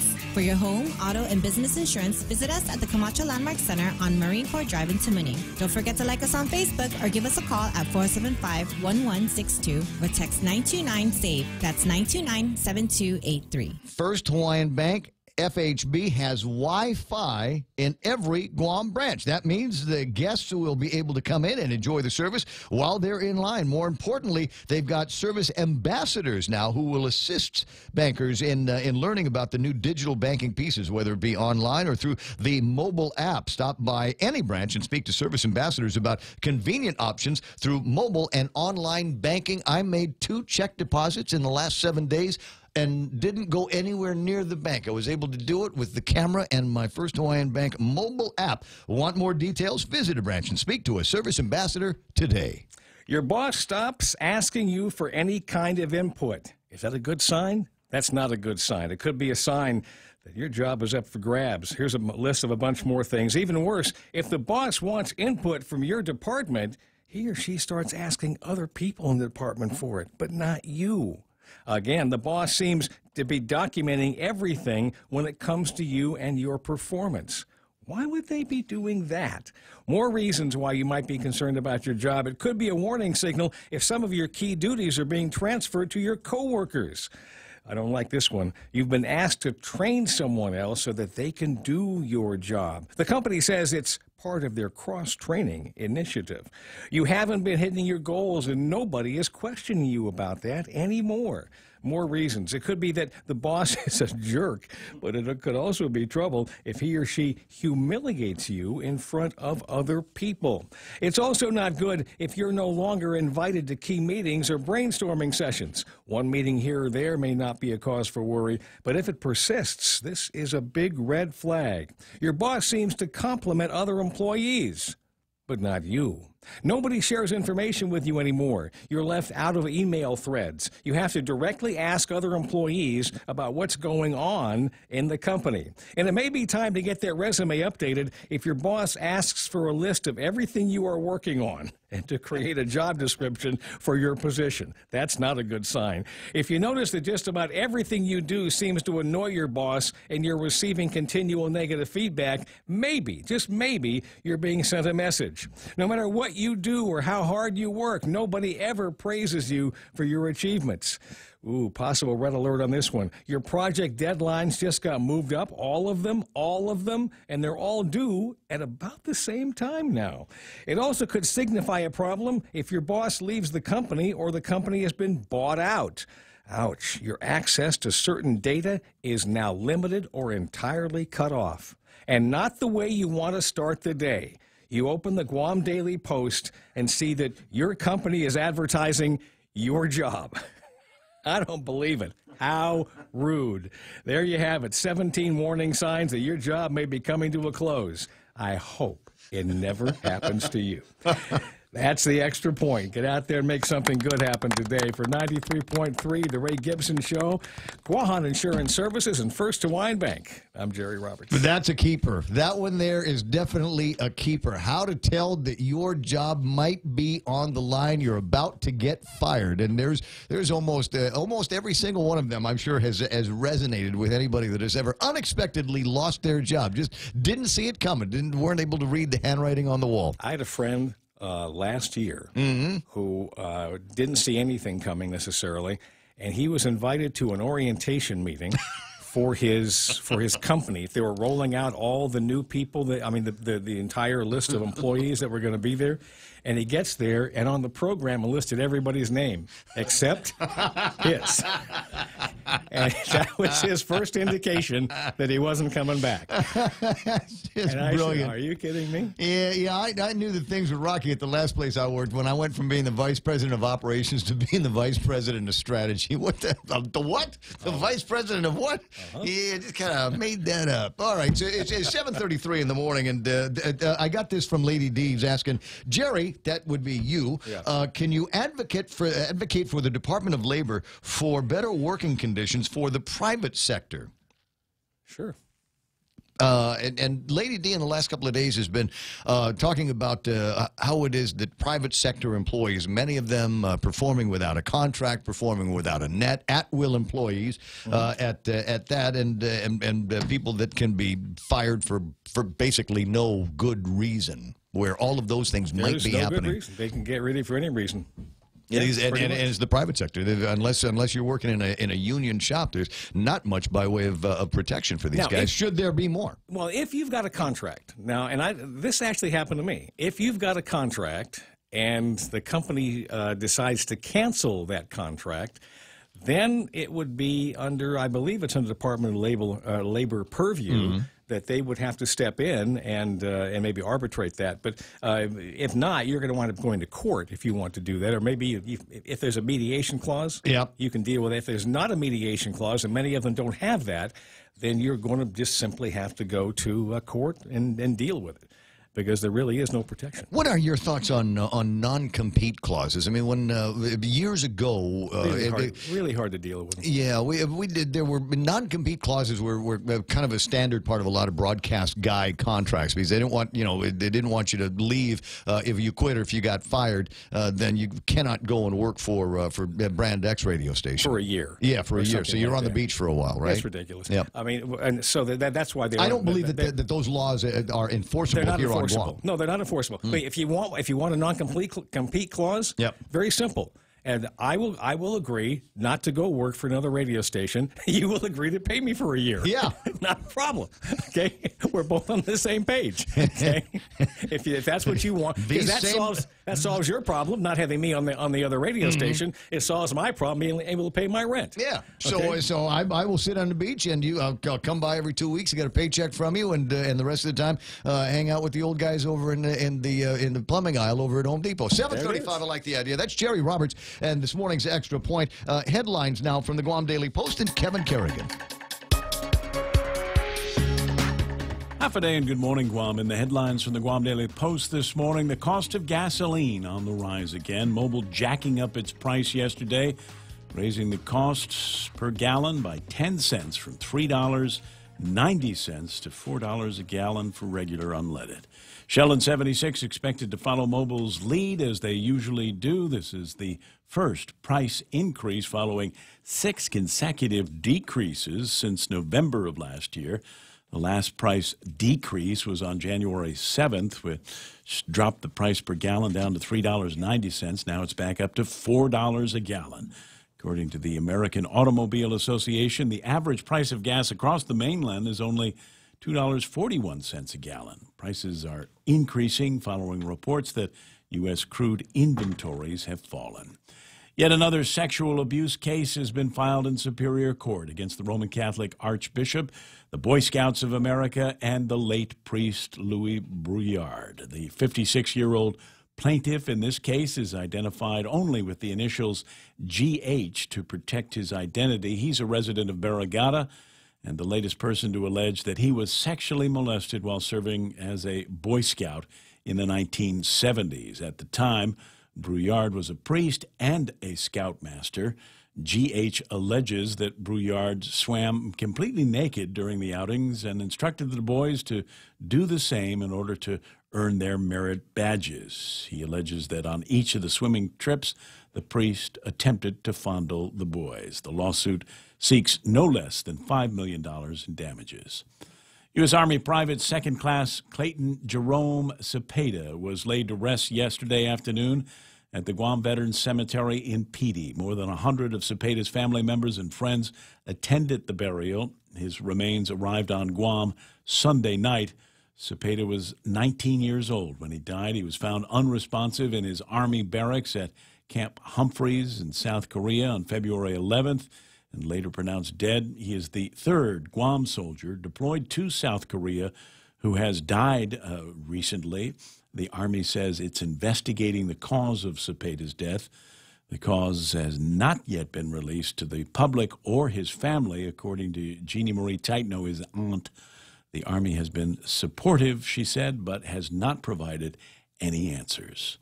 For these stories and more, log on to postguam.com or pick up a copy of today's Guam Daily Post. It's 7:38 on Guam. Just thought I'd tell you that. That's iConnect time. The nearest iConnect has got great deals for you in 2019 on things like mobile and internet plans. And if you're in the business of watching people, marketing folks, go out and want to know where they are all the time, need to be able to communicate them just like you got a two-way radio in your hand, well, that's what they'll give you is a push to talk. They're the only guys that do that at iConnect. Attention homeowners, if you don't have a solar energy system on your roof from Micronesia Renewable Energy, now is the time to get one. MRE solar energy systems now come with battery storage for zero money down. This means that your home will have power even when the island power isn't available, like during power outages or during and after storms. The inconvenience of not having power for your home is a thing of the past. Don't be left in the dark. Call 632-2613 for a free consultation. MRE, the smarter choice.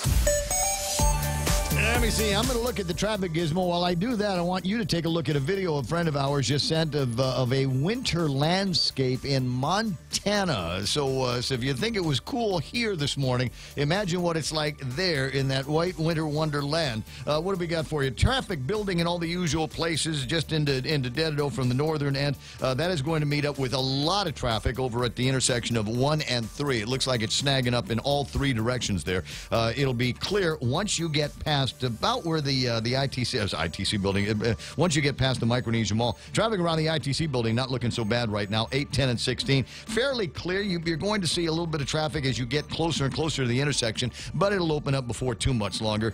10 and 15 on the way into the back road to Anderson and Dairy Road.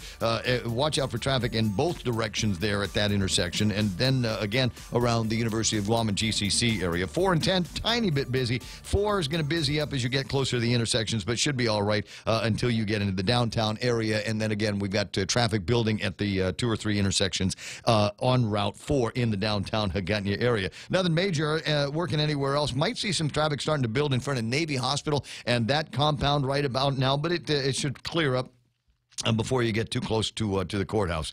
And then Sumai. Ooh. Okay, yeah, seeing a little bit of traffic slowing down trying to get into Navy base this morning.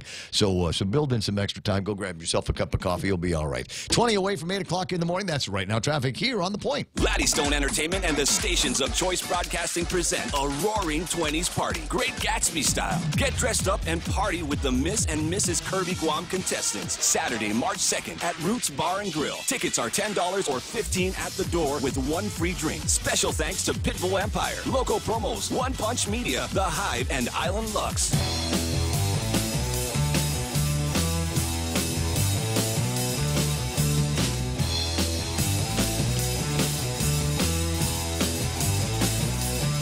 In 19 minutes, it's going to be 8 o'clock on a Friday morning. Yes, it is finally Friday here. Bibam is tomorrow. It is the beginning of March, and we're all done with February's now and move into March, which I suppose you should signal some kind of urgency with me to start working on my taxes for 2018, getting that return in. I know I'm slow in the process because I'm going to try to sort out every possible credit, every possible deduction that I've got coming my way before I turn in my paperwork to Daphne. I recognize, though, there are some that have had their tax returns already put in and are asking questions of me because they believe that I'm a font of sacred wisdom, asking me questions about what's going on with tax refunds. I'll see what I can find out this morning. In the meantime, we did want to talk with Joey Duenas from the Consolidated Commission on Utilities. We spent a little bit of time this, in the last couple of days talking about the back billing and the solutions they're coming forward with it in the Consolidated Commission on Utilities and GWA to prevent people getting, I suppose, caught by surprise and being hit with large arrears in this process. We spent some time talking about that. I wanted to talk, though, about the demand side management, and I've been with my friend Kimmy recently, and Kimmy put the paperwork together so I can get a new air conditioner installed at my house. And in addition to the great price that Kimmy gave me on the air conditioner, I'm also getting a rebate from the Guam Power Authority. Thanks, Joey. I appreciate that. You're welcome, Ray. And it's big enough that I might be able to use that check on a couple of other things that I've got my eye on. There's a bush cutter and a pressure washer that I've been thinking about, and I think the check is actually going to be big enough to be able to support that. Where does that money come from now on the demand side in programs? Okay, well, the money started out with a little seed money that GPA kind of put together. And then we were able to get some other monies when we got some savings when we did a refunding on a bond issuance. Mm-hmm. And then we also have been able to do some other things where we've been able to cut some costs and move money that way. But we only see this program as growing as people become more and more aware of it. Yes. And, so we... Well, the aircon companies actually include that in their advertising and say, here's what the price is with installation. Oh, by the way, here's your rebate check from GPA. Right. That's true. Yeah. So okay, Ray, here's where it helps us as a community is every time we get more and more efficient, that means we burn less and less oil. Now, over time, more and more people get more efficient units. They will burn less. We will, as a community, burn less oil. And that can only be good for us because the oil is about 60-70% of your bill. Mm-hmm. If we can cut that number, that's the number we need to attack. If we can attack that number and cut that number down, then everybody benefits. So, that's what we're trying to do. We're looking for every way. And that's the reason why we're putting in so many utility-scale renewable projects, because these big projects will be able to cut down the price of the volume of oil, and they're priced very competitively. Yes. Let me give you an example. Our LEAC right now is around 15 cents a kilowatt hour. Mm-hmm. The 120 megawatts that we are trying to bring in with partners, we've already signed the contract. They're on their way to build the projects and get established and start giving us power. We'll be buying a kilowatt hour for around 8-9 cents a kilowatt hour. Yeah, so that's a substantial saving, and that's less oil that we have to import. And less oil, yeah. So that's where we're going. We originally, and a lot of people don't realize, GPA and GWA both do a lot of planning. We just we're so big that we have a hard time trying to tell everybody everything because it would take 3 days for me and you to sit down and talk about GPA alone. Mm-hmm. But back in 2008, we already set a plan to rebuild some new generation back then. That was already the plan. We already knew about renewables. We also set a plan to build 120 megawatts of renewable, 120 megawatts of new generation. We would retire Cabras 1 and 2, and we would put in 120 megawatts of renewable generation. That was the plan back in 2008. With what we're doing right now, we're getting ready to put out the third bid for solar, and we expect that to be another 40 megawatts. We're going to end up in about 3 to 4 years with 185 megawatts of renewable energy. in utility scale solar. It's clean and it's cheaper than oil, and that's a good thing. So you combine that with the management of the demand side, right? And combine that with the new generation, because one of the keys is you have to have generation that works well with the renewable, that can go up and down.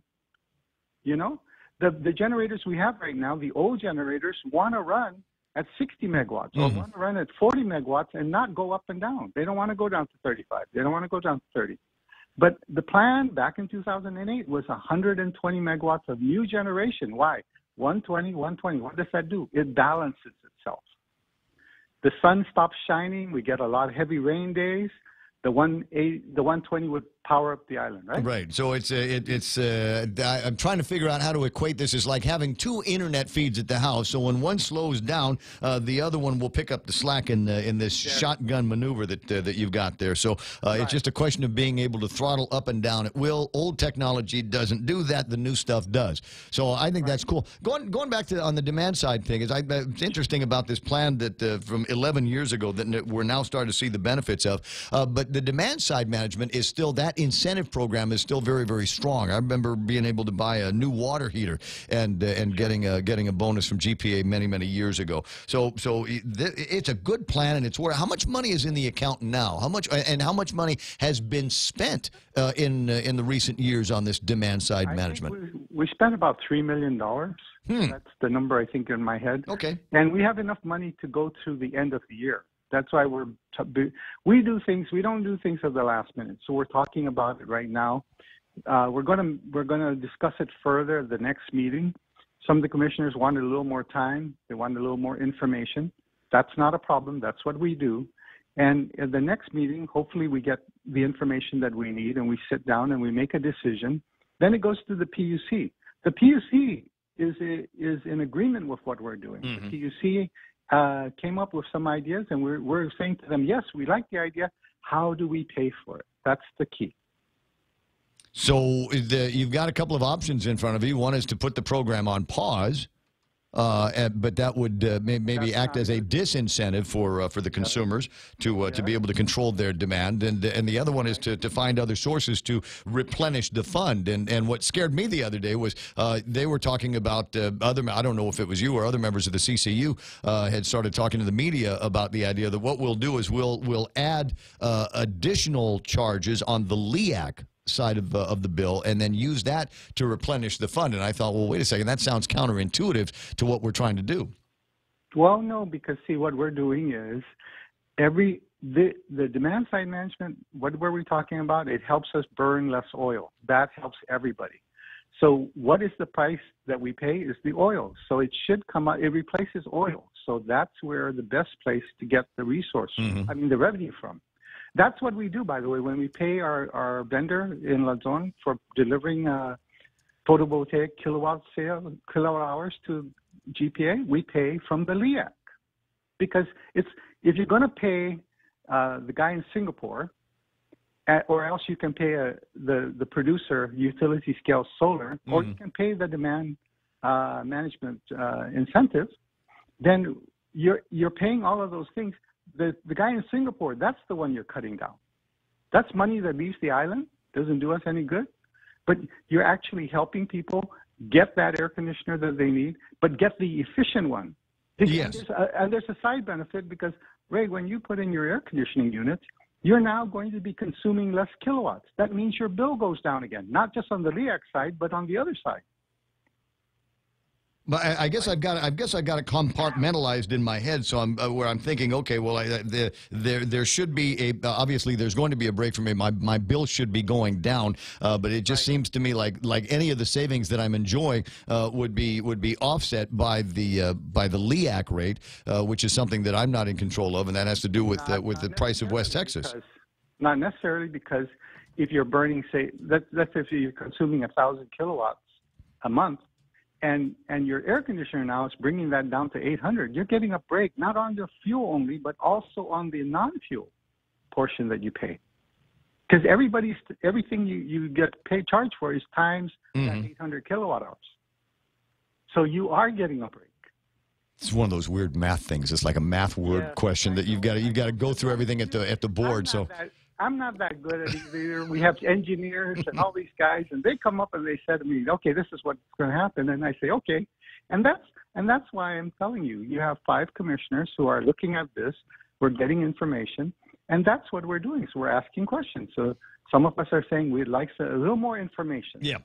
So that's what we're doing. And at the next meeting, we'll have in March, at the end of the March, when we have our meetings on the 4th Tuesday of every month, we get back into it, and by that time we'll have more information. I look forward to what happens there, because I thought it was an interesting solution to the replenishment of the demand side management fund, and frankly I want to see it continue, because there's other things that I want to buy. So let's see if there's any other incentives that we've got there, not just in air conditioning, but I need a new refrigerator, and I was thinking about washer dryer, all of those kinds of things. Yeah, hot water heaters, etc. Incentives for that. Okay, well we'll check into that a little bit more. Joey, I'm going to let you run. Have a good weekend. You have a good weekend, too, Ray. I promise. Everybody in Guam, have a happy weekend, and be my mess tomorrow. Be that. 7:52. Joey Duenas on the line from the Consolidated Commission on Utilities. Now on the other line is Al Yanger, and I told you the story about meeting up. In fact, it was one of the first interviews I did at a broadcast out of San Diego, California, when the Marines and the build-up community around here had this big get-together, and the idea was to find Chamorros that live in the States that might find an opportunity to do business here on Guam. Well, Al and his brothers at GPSI said, that sounds like us. And so they came out here and developed their businesses and found a way to partner up and be a part of the Seaport NXG contract. Al, are you there? Yeah, Ray, how about that? Al is also the loudest member of the Guam Chamber of Commerce. If you have not yet been to a meeting there, a limited amount of time here between now and the next Fox newscast. But tell me a little bit about Seaport NXG, your role with it, and what the opportunities might be for businessmen like me. Sure. Seaport Next Gen is the replacement to the U.S. Navy's Seaport Enhanced contract. It's a 10-year contract. The value is $5 billion a year. Wow. That was with a B, Ray. And so there are 1,870 companies awarded this contract worldwide. And it represents 46 states, Washington, D.C., and Guam. And GPSI Guam is the only company on the island to have been awarded the contract. So we're very, very excited. And what this does is it turns the table on the contracting world here in Guam, because for many, many years, most of these big contracts like these were brought to the island by larger companies. And, we just got tired of that, and we said, we're going to go and stick our necks out there and bid for one of these big contracts. And lo and behold, every once in a while, a squirrel finds a nut, and GPSI won this one. Wow. So we're very, very excited. Well, see, you play at the game long enough, and maybe you get to sit at the big table. So tell me about what the opportunities are for businesses. I realize that you and Lisa Marie are going to be in a little summit over at the Chamber Conference Room in about half hour, 40 minutes or so. But for the listeners that might be nearby the Chamber of Commerce, why should they attend? What kind of opportunities are there for local businesses? Well, this contract covers 23 functional areas. In generally 2 areas. One is engineering support services, and the other is professional management services. And so, those are some very broad descriptions. Sure. But they do cover a lot of areas, like in the professional management area, logistics, training, management, things like that. IT, telecommunication services, and things like that. Engineering is anything related to electrical, mechanical, construction, those kinds of capacities. And so how this works is the U.S. Navy and the U.S. Marine Corps have a mandatory consideration to use this contract. It is their vehicle. It's their service vehicle. And so they created the contract to simplify their acquisition process and to make it a little bit more efficient.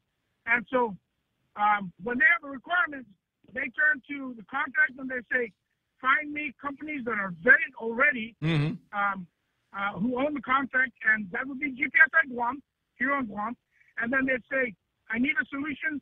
GPSI Guam then turns around and, we're not engineers. So we'll turn to our electrical and mechanical engineering community and say, we need a teaming partner right now. And we put a solution together for the government. We give them a proposal, and we win. Now, Al, does all of the work, will the work take place here on Guam, or is it possible that Galati Professional Services, as a member of this network, might also be contacted to provide expertise from Guam on stateside or international contracts? That's a great question, Ray, because this contract actually can touch any location around the world where the Navy and the Marine Corps are located. So it's a global contract. We're not restricted just to Guam as a geographical zone. We are ready to go anywhere and everywhere the U.S. Navy and Marine Corps are located. All right. So as an example, Al. So if the Marines in Okinawa decided they wanted somebody else to take over their mess hall, they'd put a note on the wire, and that would go to NextGen, Seaport NextGen. And then it would come down to you, and then you'd call Dave Alcorn and say, Dave, go to work in Okinawa. Absolutely. Nice. Absolutely, and that's how that works. And the thing is, if they keep it in the Seaport Next Generation environment, only the awardees for Seaport can bid on those kinds of contracts, and everybody else is kind of shut out. But you know what? In the past, those big companies would come to Guam with their vehicle, and then they'd squeeze us for everything we could give them as subcontractors. Well, now we're on Guam. Now we can do business with a team on Guam, and I will not squeeze anybody because, well, I'm going to see them in church. And I know most of their moms, and I don't want to make the moms angry. So how does this differ? And forgive me my understanding of the way these MACs work and things like that. It's kind of in a blind spot for me. So what's the difference between what you're doing with Seaport NextGen and the contract that got awarded to DZSP? Oh, very different. Very different. The contract awarded to DZSP 21. It's kind of like being awarded, Dave Alcorn and his guys get awarded a mess hall contract on Guam. It's a direct contract. They go do the work. The difference with our contract is that it's called an IDIQ. And so... indefinite delivery, indefinite quantity. Well, the important thing that you got to remember is it's a 10-year contract that Al's got, and this could be good to the tune of $5 billion worth of business per year. Listen, I wish I had more time. So it's going to be happening in about a half hour at the Chamber Conference Room. If you're a member of the Chamber, it's $20 to get in, $40 for non-members, and get an opportunity to get with Al Yanger and learn more about this program, and get a chance to meet up with Lisa Marie Camacho and see what she's up to. Still with the company, huh? You hired her last year, and she's still there. Actually, now we work for her. Isn't that great? All right, listen, I got to let you run out. Congratulations on this, and best of luck. I hope you pack the house. Thanks, Ray. Thanks for the coverage, buddy. No, not a problem. I'll talk to you soon. The radio station is KUSG. Got you. Time for Fox News Live.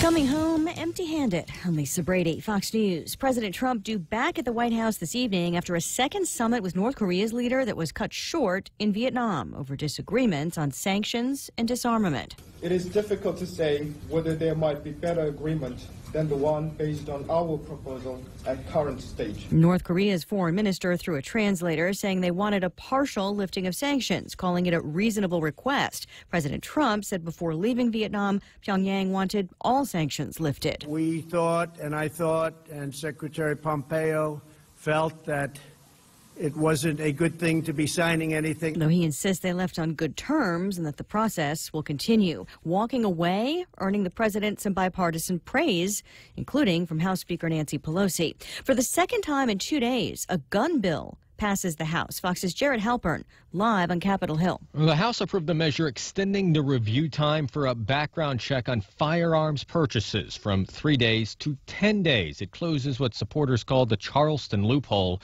A gunman killed 9 worshipers at the Emmanuel AME Church in that city after a faulty background check allowed him to buy the weapon after a 3-day review expired.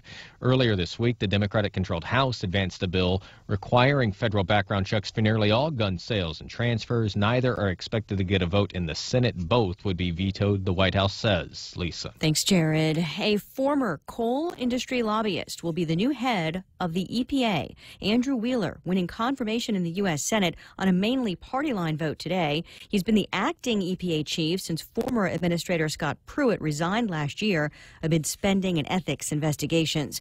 New England Patriots owner Robert Kraft pleads not guilty to solicitation of prostitution in Florida. He's also seeking a non-jury trial. This is Fox News.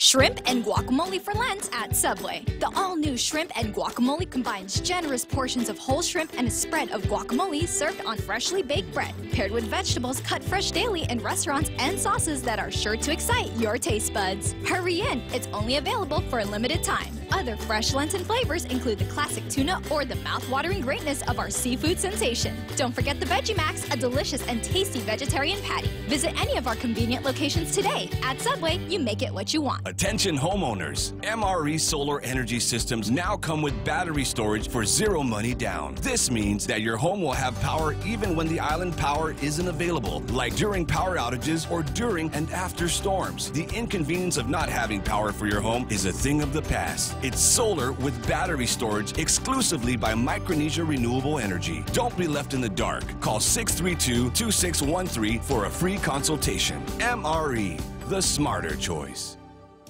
Israeli Prime Minister Benjamin Netanyahu denies the latest corruption charges against him. The Israeli Attorney General recommending indictment just over a month before elections in Israel. Opposition knows they cannot beat us in the ballot box. So for the last 3 years, they have started a political campaign to attack us, a witch hunt. That's Netanyahu through a translator. He's facing charges including bribery and breach of trust.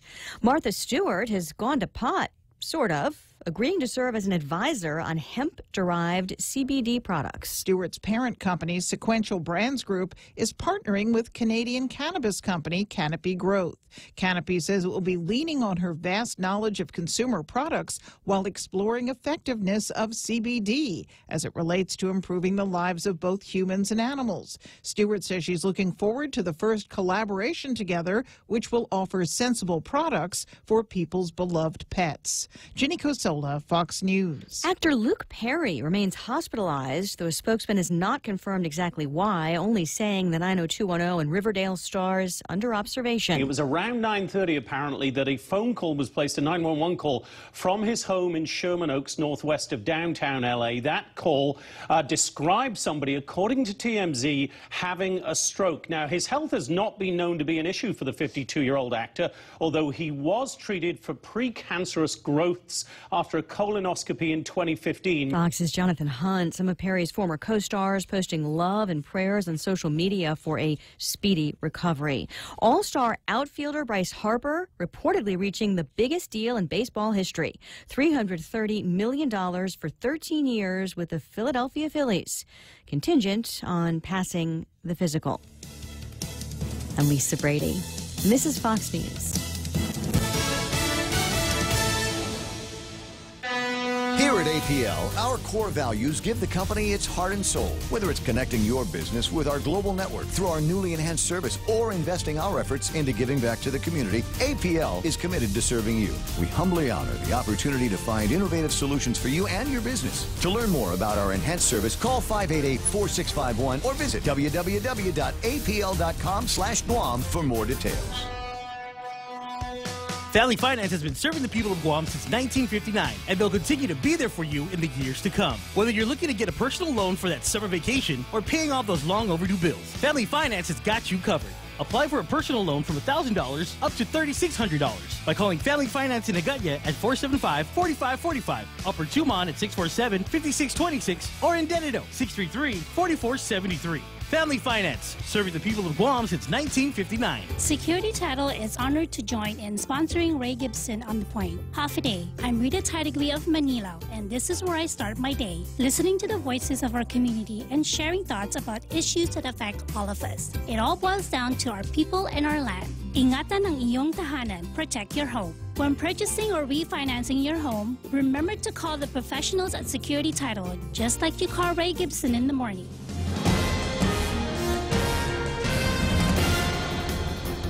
Half a day and good morning, Guam. News time here at The Point is 7 minutes past 8 a.m. this Friday morning. I'm Kevin Kerrigan. Here's a look now at some of the top stories from the Guam Daily Post. Guam police have arrested 27-year-old Frank Joseph Salas Guzman in connection with the death of Korean contractor Pyong-sik Lee, whose body was found on the grounds of his construction company lot in Harmon last week. Police spokesman Sergeant Paul Tapau says Guzman was booked and confined following his arrest on Wednesday at his Dededo home by detectives from GPD's Criminal Investigation Division. Lee was the owner of LSP Construction. He was found unresponsive outside the LSP company office shortly before 7 a.m. on February 19th. He was later pronounced dead at Guam Regional Medical City. Joseph Sean, a family friend, told the Guam Daily Post that somebody attacked Lee. He pointed to his head and made a stabbing motion at his side, adding that they then stole Lee's car. The day following Lee's death, police issued an all-points bulletin for Lee's vehicle, a bronze-colored 2010 Hyundai Tucson with dark-tinted windows. Sergeant Tapau says Lee's vehicle was found on Tuesday of this week in Dededo. Later that same day, patrol officers from the Dededo precinct stopped the driver of another vehicle along East Sing Song Road for stripping a stolen car. Inside that vehicle, Tapau reports, patrol officers found numerous items that belonged to the victim at LSP Corporation in Harmon. Detectives then learned the name of the suspect and arrested Guzman, who is now facing allegations of aggravated assault, robbery, possession and use of a deadly weapon, theft of a motor vehicle, among other charges. There is no allegation, however, of murder against Guzman. It's not clear why, but an autopsy is yet to be performed on Lee to determine the exact cause of death because Guam is still without a medical examiner to replace Dr. Aurelio Espinola, who retired last month. U.S. Army Private Second Class Clayton Cepeda was laid to rest yesterday afternoon at the Guam Veterans Cemetery in Pidi. More than 100 of Cepeda's family members and friends attended the burial. His remains arrived on Guam Sunday night. Cepeda was 19 years old when he died. He was found unresponsive in his Army barracks at Camp Humphreys in South Korea on February 11th and later pronounced dead. He is the third Guam soldier deployed to South Korea who has died in recent years. The Army says it's investigating the cause of Cepeda's death. The cause has not been released to the public or his family. That, according to Jeannie Marie Tightno, his aunt. The Army has been supportive, she said, but has not provided any answers. We'll have more news after this. Do you know someone who has difficulty following conversation in noisy places or turns up the TV a little too loud? These may be signs of a hearing loss. Ross Hearing Aids specializes in hearing evaluations, custom-fit hearing aids using the latest in wireless digital technology, and custom-fit hearing protectors. Call Ross Hearing Aids today to schedule a complimentary hearing consultation. 637-HEAR, 637-HEAR. Ross Hearing Aids, located across Shirley's in Harmon. Laddystone Entertainment and the stations of Choice Broadcasting present a roaring 20s party. Great Gatsby style. Get dressed up and party with the Miss and Mrs. Kirby Guam contestants. Saturday, March 2nd at Roots Bar and Grill. Tickets are $10 or $15 at the door with one free drink. Special thanks to Pitbull Empire, Local Promos, One Punch Media, The Hive, and Island Lux. 10 minutes past 8 a.m. here at The Point. Yet another sexual abuse case has been filed in Superior Court against the Roman Catholic Archbishop, the Boy Scouts of America, and the late priest Louis Brouillard. The 56-year-old plaintiff is identified with the initials GH to protect his identity. He's a resident of Barragata and the latest person to allege that he was sexually molested while serving as a Boy Scout back in the 1970s. At that time, Brouillard was a priest and a scoutmaster here on Guam. GH alleges Brouillard swam completely naked during the outings and instructed the boys to do the same in order to earn their merit badges. GH alleges that on each of the swimming trips, the priest attempted to fondle him and other boys. The lawsuit seeks $5 million in damages. The cost of gasoline on the rise again. Mobil jacking up its price yesterday, raising the cost by 10 cents from $3.90 to $4 a gallon. Shell and 76 expected to follow Mobil's lead as they usually do. This is the first price increase following 6 consecutive decreases. The price for a gallon fell 53 cents between November of last year through January of this year. The last price decrease was on January 7th, which dropped the price per gallon down to $3.90, now back up to $4. According to the American Automobile Association, the average price of gas back in the mainland is $2.41 a gallon. For these stories and more, log on to postguam.com or pick up a copy of today's Guam Daily Post. Ray and Mike now take a look at weather. So it's already up to $4 at the mobiles, right? We don't know about the other places? Because you? No, I don't. It's just that I'm on. The light's on in the car. The little light that looks like a little gas pump. Should have done it yesterday. Is on, and so that means that the gas that I'm going to be putting in my car is if I go to the mobile, which is the nearest one, right? Right. I can go in the opposite direction. There's a Shell up the street by Jack in the Box. I could go up there, right? Okay, so maybe too late. Wait, I'm certain of that. Wait for me. 76, and Shell, just wait until I get about noon. I will be back on the road. Don't touch any of the signs until noon, okay? Appreciate that. And it's time to take a look at weather. There is going to be weather today and into the weekend. Partly cloudy today and tomorrow, increasing clouds on Sunday. But Mike says not to be crazy cloud coverage. Isolated light showers, east winds 10 to 15 miles an hour, becoming light after sunset. Expected highs about 87 degrees, and overnight lows should be 77, but cooler this morning, you'll note. Sunset at 6:29. The sun rises tomorrow morning at about 6:37. Keep that number handy, those of you that are doing long runs and training, and subtract some time. Get out there a little bit earlier so that you don't get caught far away from your car while the sun is out. Now, take a look at what's happening on the radar. I believe I refreshed this, so this should be the current scene. First thing we should do is look out our windows. One of the reasons for the cool air this morning, you can see it. It is a crystal clear blue start to the morning. Drier air moved in on the heels of what was Typhoon Wu-Tip as the trade winds came on back, and we saw the pinks out there yesterday in the satellite shot. That drier air settled on in last night, and that allowed the radiational cooling to take effect, and so things got nice and cool overnight, and just a bare little bit of humidity. There was a slight bit of dew on the cars this morning, but not too bad. Didn't even notice. Looking at radar there, just isolated showers. That'll be moving out and making way for another very good start to the day tomorrow and probably on Sunday. Then Sunday, some of these trade wind clouds will come on in. We can see them out to the east. First of all, out to the west. The lingering surface circulation of what was once Super Typhoon Wu-Tip. That little swirl in the clouds now is all that's left. Still got some winds out there, but it's down to a tropical depression now, and it's just it's vaporizing right before our eyes. Not a problem for us, and we really have no problems. It's looking like a great beach week for everyone. Beach weekend, I should say, and that'll last right on into next week. Might get another little cold surge. I should say a shear line. We don't really get cold surges here. Sometime middle of next week. That's what the windy app is showing, but that may be our last one of the year. We'll just have to see. All right, 8:14, that's news and weather together here on The Point. Attention homeowners, if you don't have a solar energy system on your roof from Micronesia Renewable Energy, now is the time to get one. MRE solar energy systems now come with battery storage for zero money down. This means that your home will have power even when the island power isn't available, like during power outages or during and after storms. The inconvenience of not having power for your home is a thing of the past. Don't be left in the dark. Call 632-2613 for a free consultation. MRE, the smarter choice. Go eat at King's today. They've got the Crazy 19 menu in full effect here. It's breakfast time, and the big item on the breakfast, literally the big item on the breakfast menu is the tender grilled 14-ounce choice ribeye steak. They cook it the way you like it. Not quite that rare, but you can get it any way you want to. Then they serve it with 2 eggs any way you want them, and hashed browns all make up the ribeye and eggs breakfast on the Crazy menu at King's. I have a sound effect of a potato growing. That was it. Nice.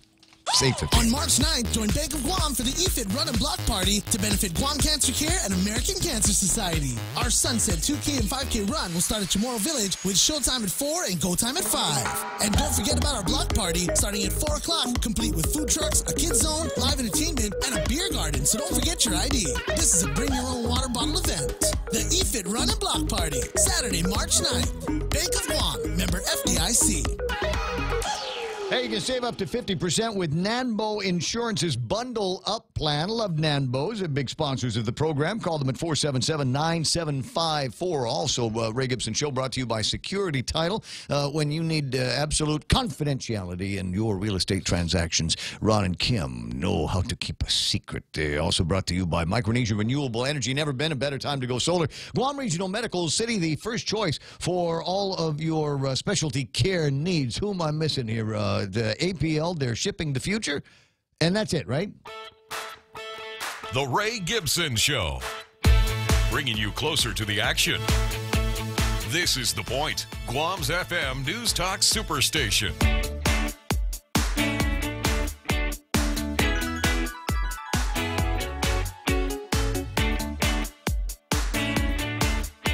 $8:17 in the morning, Ray Gibson Show, and Blake Watson standing by. I got Kevin Kerrigan with the news, and we'll get around to doing some headlines in a little bit, and Michael Knight. And I think we can all agree, perhaps this is the reason why the Trump and Kim summit failed, is because the logo that they put together for the summit looks too close to the Death Star. You might want to take a look at that. Kaz Endo pointed that out to me a little bit earlier, and maybe there were just too many similarities to the twice failed Death Star in the Star Wars movies. It was failed twice? It's failed twice. Did I miss one of the movies? Yes, you must have. There was the very first one. I mean, right. And basically... They rebuilt it? Yeah, they rebuilt it, and they basically killed it the same way. In the second one? It wasn't the second one. Which is the one? It's the one with the new characters. Sorry, right? I'm a Trek guy. Was it the newest one? Because that's the only one I didn't see. Anyway. I guess it's I the missed prequel for the newest one. It's the one with the girl, Ray, and the guy that used to be a stormtrooper, and then Finn. Yes. Yes. Yeah. John Boyega. Thank you. Yes, So and Poe and all of them. Now, did you watch the movie? I watched the first one of the new ones. I have a headache. So I've seen, how many episodes are there? I've seen all the way up through Force Awakens. So the newest one I have not seen. The newest one. The one that got really bad reviews. The sequel of the new ones. I don't think I saw that one either. Yeah. I don't think I saw that one either because it was Return of the Jedi. So I've seen The Last Jedi. That's the second The Last one. Jedi. The Last Jedi. Yeah, it's horrible. Yeah, I've never seen that one because that's Luke, right? They're talking about Luke. Yeah. He comes back with a big beard in that one. Yeah, I saw that. No, I did see that one. Okay, so that's the only one out of all. Well, that one and Rogue One. I mean, that's not part of the thing. Rogue One was good. Yeah, they stole the plans for the Death Star, right? Isn't that how they blew up the Death Star in the first one? Is because Rogue One? They stole the plans. Right. So, and then they gave them it is the confusing world of Star Wars. Now we got that all settled. Yeah. Beat me up, Scotty. Yeah, and that's why the Kim and Trump summit in Vietnam failed, because the logo looks too similar to all Do you of know that. they confiscated like a whole boat of vodka too. That may have been why it failed too. There was a bunch of Russian vodka coming down for Kim. It was supposedly headed for Kim Jong-un and his high-ranking officials. Mm-hmm. So it wasn't water they were drinking. It wasn't. Well, it may have been because they got intercepted. News guy gets a rim shot. Come on. It got intercepted. So they missed out on a whole boatload, literally, of vodka. So they didn't have anything to drink while they were socializing and summiting. Well, wait a second. I have a picture of the summit between Nancy Pelosi and Lulian Guerrero. Is it possible? I mean, let me put this back up on the screen. Is it possible that what they were drinking there was not actual water? If you take a look at the little goblets that they have in front of them, is it possible? I mean, I'm sure. I mean, I've heard Nancy Pelosi talk. I'm sure that's vodka. Well, Nancy's a In front of confirmed her. drunk, right? Yeah, I think so. Is she? I think so. She likes the sauce. We're just throwing supposition out. Yeah, there. we're You never know. Just assume it's vodka. If it's water, this assume is it's the vodka. fun part of doing morning radio on a talk stage. You just throw crap at the microphones and see what sticks. What turns into the brilliant riff that we're going to be having today. But I don't know that we've got time for that because we do actually have Sports with Blake.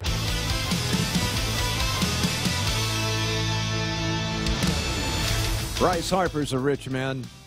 And my question is, who the hell is Bryce Harper? He's a 26-year-old phenom in baseball. Yeah, he's actually a heck of a ball player. I don't know if he's worth what he got from the Phillies. So what do you think, Blake? It's $330 million over, what, 13 years? Yeah. Yeah. 13? Is that 13? That was the time? Jeez. Mm-hmm. What is he, like 24, 25? Yeah, He's he's pretty much set. But for the Phillies, really? They just have no future. He could have picked any team he wanted. He could have gone to the Yankees if he'd have just played it right. Not for $330 million, though. But with the Yankees, at least you got a chance of winning a title. I just don't see the Phillies getting there. Mark my words. I'm going to say this now. Okay, because I'm going to make a prediction, too. Will Go. fail. Yeah. This will be a bust of a deal. Anyway, but yeah, no, that's a lot. Remember what I told you about Nolan Arenado,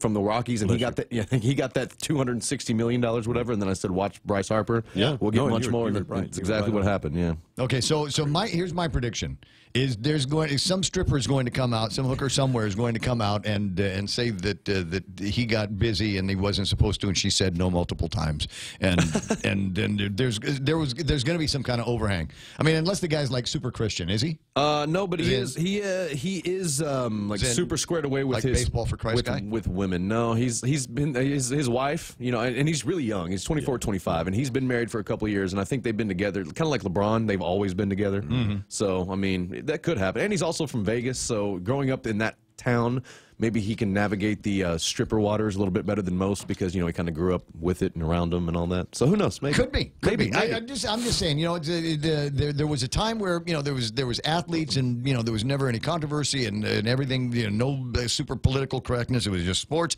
and that's all there was to it. And now anymore, you spend a lot of time watching sports shows, and outside of the actual games, they're all basically tabloids. Mm-hmm. He did this, she did that. And so it kind of takes away from me a little bit of the fun sportsman-like aspect of it. When your owner gets caught at a massage parlor down in Florida, just like look, the guy he jacked up his back like I did over the weekend. Maybe just something like that. And they said you can get a massage in there. You can get other things. You can get like herpes and AIDS, but you can get a massage in there. Something tells me that they're not very good at the massaging part.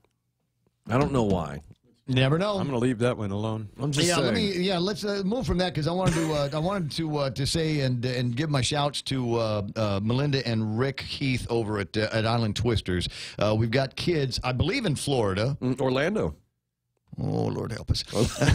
They're in Orlando, not Jupiter. See, I was trying to get away from that. Not but in anyway, Jupiter. So we've got these young ladies out there and they're competing. I understand there's a couple of injuries involved, but they're still taking on all comers. I don't know if they're going to be able to come back with a plane load of trophies, but our kids are out there and I wanted to acknowledge and give them support. Yeah, they're competing against more than 2,000 other athletes. Seems that we sent out Marie Calvo, 13, Lauren Lesh, 15, Kate Hartley, 14, and Helena.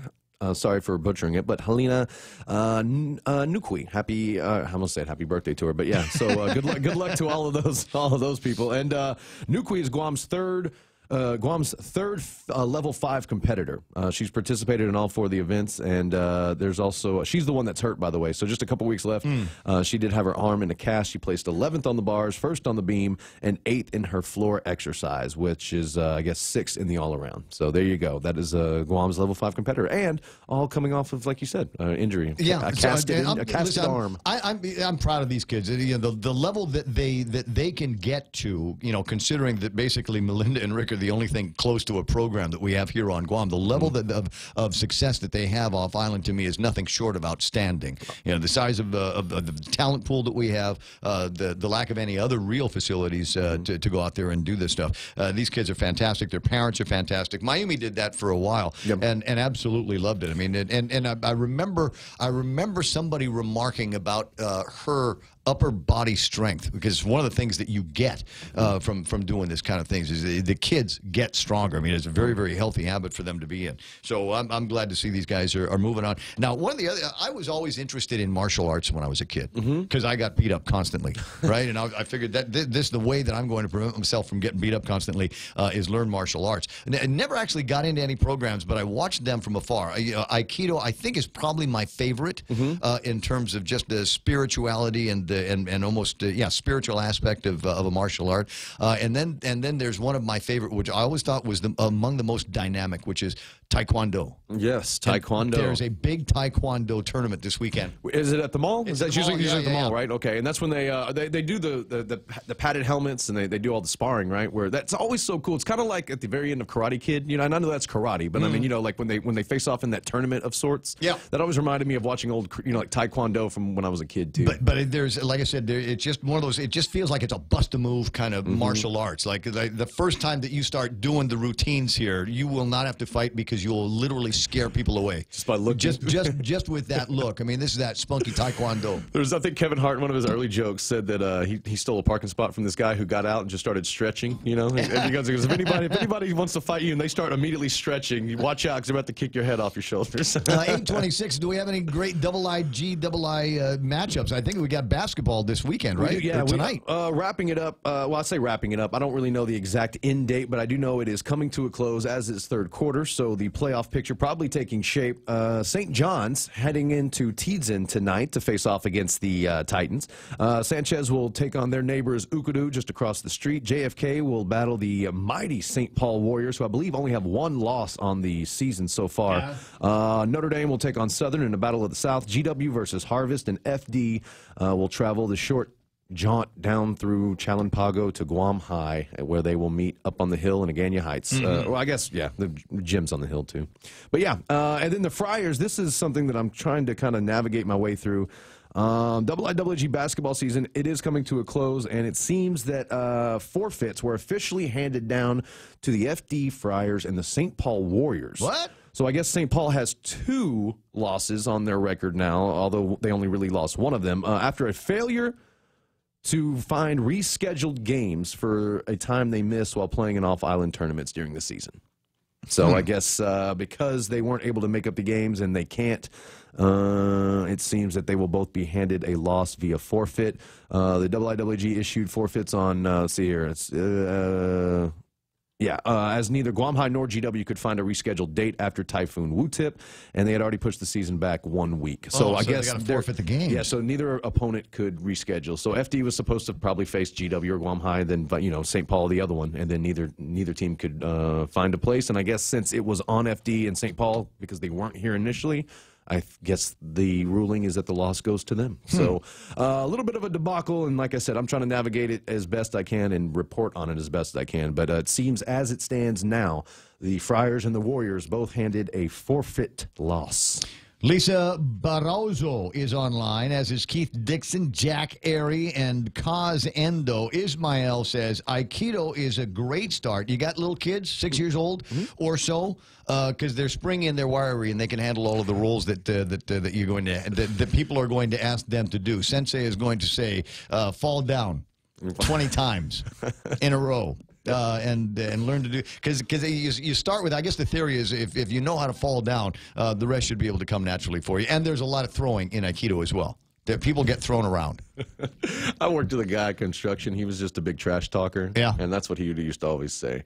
Whenever he, fake fighting or whatever, he'd be like, oh, why don't you go down there and practice falling down a few times? I'll be out there in a little bit. So, for those of you that are interested, Mitsuko Minigeshi, she's got the place above Vinny's in Barragata Heights, right? She is, hands down, that's the only one that you're going to want to go to. That's the one I've always heard about. I mean, I know there's others, but that's she's the one I'm... famous in the Aikido community around the world. Wow. Around the world. It's not just like here or regional. She is famous around the world because she's advanced so far than anybody else. And she's the nicest lady in the world. She is absolutely I've noticed that martial artists are... Until you tick her off. Yeah, martial artists are usually really nice because they get all that, all that stress and all that rage out when they're, when they're training. Yeah, when they're throwing sparring. people around. Yeah. And she's a little Japanese lady, and she could throw Kevin around just easily. Ismail also says, for seniors, that's us, Shotokan Karate is a great martial art to get into. What is that? I don't know. He didn't say. He just said Shotokan Karate. Karate. But there's a qualifier in front of it. Shotokan. What does that mean? That's from Shotokan. You've seen what? There's a Cheap Trick did a concert in that hall, didn't they? It's live from Shotokan. Kill Bill. You seen Kill Bill? Somebody look it up on your side. Shotokan. Shoto. I wonder if that's what he did in Kill Bill. Because if you remember in Kill Bill, when she was buried alive, talking about the bride, Uma Thurman. She was buried alive in a casket. And she just kept doing this over and over. She just had her hand like this, and she just kept. Yeah, the one punch trying to break. And she had like 3 inches of of space to move. Somebody's on the phone. Do you know what Shotokan Karate is? Hello. Hi. Hi. Yeah, this is Lawrence Talahi. I'm calling from the Department of Revenue and Taxation on behalf of Acting Director Daphne Shimizu. Oh, you know what? I've been expecting your call. Can you hold on for a couple of... This is actually Ray Gibson. I'm a friend of Daphne's. We're running buddies. Okay, Ray. No problem. Okay, so Lawrence, hold on just a couple of minutes, and I'll be right with you, and then we'll because everybody's asking me about tax refunds because they're like, Ray Gibson is the guy on the radio and he has sacred knowledge. I don't have sacred knowledge, but I know where to find it. So Lawrence is going to give us the up and down on that in a couple of minutes. Do you have anything other sports wise? I do. This is just really weird. It just happened, and I know, or I just saw it. But how weird is this that Jason Witten is coming out of retirement? Really? Did you see that? I haven't had a chance. I saw the headline earlier, but I wasn't able to look into it. So the reason this is a big deal, he spent 1 year in the Monday Night Football booth, and I guess is now returning to the Cowboys as a player, not as a coach, not as an advisor. Makes sense, though. I mean, he's coming back to play. He took a year off, I think, just to rest. He still had some left, but he just couldn't keep taking. 16 years. I think it's done. Maybe not. He wasn't missing a beat when he left, so let's see how it goes. Yeah. Anyway, I mean, because I hate Dallas, but good for you guys. We'll see. Okay, everybody's going. Okay, everybody's That's saying the way to share the love. Guy from Reverend Tax is on the phone, and you guys are wasting it talking about a fella nobody's ever heard of. Okay, so that's all the time that we got for sports. Hope you have a great weekend. You too. Gate to gate. There's a bunch of 5Ks. I'll go through some of that when it gets a little bit quieter in the program. But gate to gate, I believe on Sunday morning from Big Navy all the way up to Anderson. I guarantee if you're driving around Sunday morning, you're going to see runners up and down Marine Corps Drive. So be very, very wary of them because, frankly, we're all going to be wearing headsets that are saying the same thing. Right, left, right, left, right, breathe left. in, breathe out. Breathe yes, in, breathe exactly. Kevin Kerrigan's got headlines next. Tired of your wireless prepaid service cutting you off when you reach your limit? Introducing Unlimited for Less with the new $2.50 a day prepaid plan from GTA. Enjoy unlimited local calls, local text, and unlimited data for only $2.50 a day. And now including unlimited calls and texts to the U.S. You can post, call, or text without worrying about reaching your daily limit. Come into any GTA store or visit gta.net for more information. It's 8:32 in the morning, and we got headlines from the Guam Daily Post and Kevin Kerrigan. Half a day and good morning, Guam. In the headlines from the Daily Post this morning, police have arrested 18-year-old Vinay Nisis Hosi in connection with a viral video posted online that depicts three men sexually assaulting a female minor.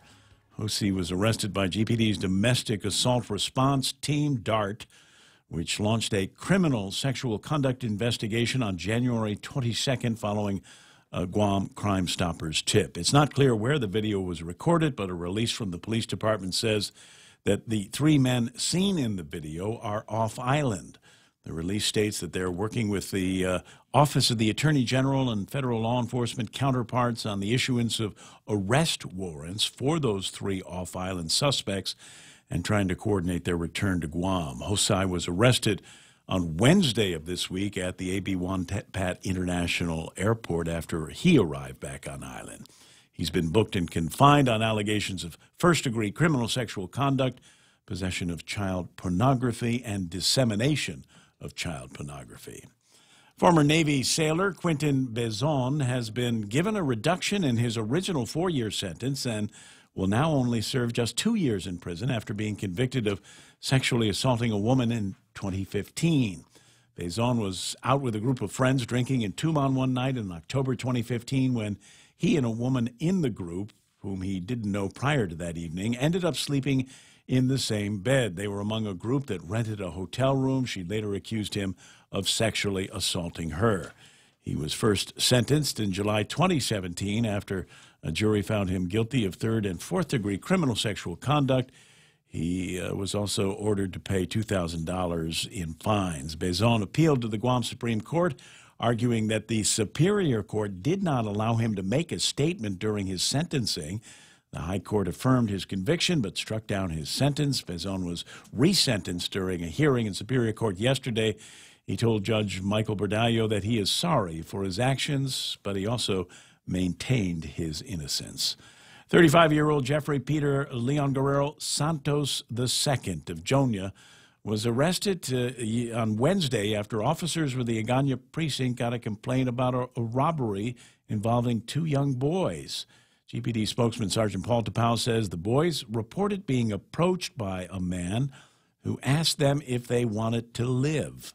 The man then demanded money from the boys. The boys told the man they didn't have any money, and then Santos allegedly struck one of the boys in the face, shouted racial slurs, and threatened to shoot the two boys.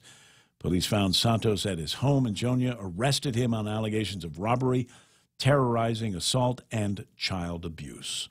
For these stories and more, log on to postguam.com or pick up a copy of today's Guam Daily Post. Thanks, Kevin. It's 8:36. That's iConnect time. Call iConnect at 888-8888 and learn everything that they want to tell you about great deals for telecom in 2019. Push to talk? Yep. Mobile? Yep. Internet? Yep. At iConnect. Security Title is honored to join in sponsoring Ray Gibson on The Point. Half a day. I'm Mark Beneventi of Santa Rita, and this is where I start my day, listening to the voice of our community and sharing thoughts and issues that affect us all. It all boils down to our people, our land. Protei Igumama. Protect your home. When purchasing or refinancing your home, remember to call the professionals at Security Title, just like you call Ray Gibson in the morning. Healthcare that puts you in control. That's Take Care. Sponsors of the Ray Gibson Show. Portions of the program are also brought to you by my pals over at Wendy's. Hit reset with Wendy's new Made to Crave menu. Peppercorn mushroom melt. That's got mushrooms in it. Barbecue cheeseburger has got the sweet and smoky barbecue sauce on it as well. The Sawsome Sauce bacon cheeseburger with bacon in it for days. It's your world, and Wendy's just rocked it. Try the new hamburgers in the Made to Crave menu today. Here at APL, our core values give the company its heart and soul. Whether it's connecting your business with our global network through our newly enhanced service or investing our efforts into giving back to the community, APL is committed to serving you. We humbly honor the opportunity to find innovative solutions for you and your business. To learn more about our enhanced service, call 588-4651 or visit www.apl.com/Guam for more details. And further on the subject of karate, Kazendo says Okinawa karate, but I don't know if that's a Shotokan karate that Ismail is a practitioner of. He says, I'm a Sandan, that's third-degree black belt in Shotokan. It is an art originated in Okinawa by Gishen Funakoshi. Very nice. Very nice. I appreciate that. Lady D talking about doing form for Kung Fu Sansu works for me to keep me mobile. I have no idea what that is. She says, I think David Carradine showed her Kung Fu Sansu because he trained under my Sifu years ago in the 70s while filming the TV series. Now that is interesting that we've got somebody listening to the program that is a degree of separation away from the incredible David Carradine from the television show Kung Fu that was originally supposed to star, you remember? Bruce Lee. Was supposed to be Bruce Lee, but he lost it to the white guy, the round eyes, and it freaked everybody out. Weird, huh? Okay, so where was I? I got to tell you about these guys. Portions of the program also brought to you by Guam Regional Medical City, the first choice for all of your specialty care needs, and Cars Plus. Visit the great people at Cars Plus and start asking about the new Jeep that they're going to be bringing in. Joey, Jen, Dunge, anybody can take really good care of you at Cars Plus. They're driven by you.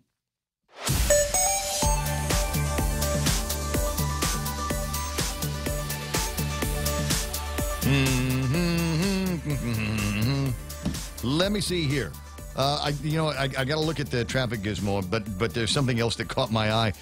Somebody sent to my WhatsApp group special fares from Guam to Manila. Hold on, this is like a traffic report because it's going to get busy around the airport. And the United counter between March 16th and December the 12th, minimum stay 2 days, max stay 14 days. The fare to Manila on United is $277. Huh? Right? You want to go first? That's $767. But, it's a short flight. Why bother with first class in that one, right? 8:39 in the morning. Okay, traffic gizmo time. Let me see if there's anything to warn you about here this morning. There's PD and Sumai. Now, that's clear. Getting into downtown and getting you over by the Bank of Guam area. Expect some delays through those intersections and people trying to get to Marine Corps Drive on Route 4. 4 and 10, a little bit busy on southbound in the southbound lanes. 8, 10, and 16 looking good until you get southbound on the other side of that intersection. Then it's going to be busy until you get past the Teedson light. But once you're there, everything ought to be all right. Finally, 1 and 3 still a little bit busy, mostly southbound traffic. That's right now traffic here on The Point. Every time I travel, there's something from home that I can't leave without. I take my Docomo Pacific Data to Go to share my stories in Taiwan, check subway routes in Tokyo, be my food guide in Hong Kong, meet new friends in the Philippines, make updates in the States, find my way around Korea, and check out all the cool shows in Singapore. It's the data I have in all the places I love for only $10 a day. Data to go from Docomo Pacific. Better together.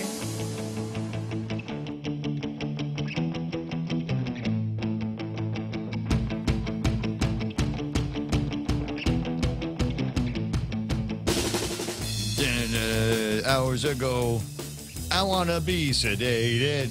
That's what it sounds like to me. You remember that old song? Again, Rancho Grande, M80s? It'll come back to you. I know there's parts of the 70s and 80s that are just kind of... Yeah, if I'd have known I was going to live this long, I would have tried to remember better. 8:41 in the morning, 888-8255-888-TALK. And I've gotten, he's back, ladies and gentlemen. I was worried because I picked up the phone, and sometimes when I put it on hold, I accidentally hang up on the guy. So I was worried that, is it Larry or is it Lawrence Terlahi? Yeah, just for short, it's Larry. Okay. Hey, Larry, good morning. Good morning. Now, what do you do at the Department of Revenue and Tax? I'm the administrator for the Taxpayer Service Division. Mm-hmm. So what I would do here, and because it's March now, and in a couple of weeks here, everybody, Bula Tau Tau, is going to be at Rev and Tax turning in their 2018 tax returns, right? That's right. That's right. April 15, due date. And now, no, okay, so, I'm sorry, I was thinking Ides of March, but it's the Ides of April. Okay, so I've still got some time to put together my return for 2018. I'm trying to work it out so I don't owe you and you don't owe me. That in my world is the happiest place to be. Yeah, that sounds good, right? Well, I'll do what I can. You know what? I could play with the numbers one way or the other, but I'd like to do it legally. At any rate, but there are a lot of people that as soon as they got their paperwork from HR and got all of their receipts together that have already filed their 2018 returns, and now they're calling me because it's March, asking if their refunds are ready. Yeah, that's a very, that's of course exciting for all that are trying to get there as soon as they can to file earliest. Mm-hmm. But, okay, so that's that. Was that the question? What is going on with the 2018 tax Yeah, file? I mean, do you have any refunds going out right now? No refunds are going out currently, Ray.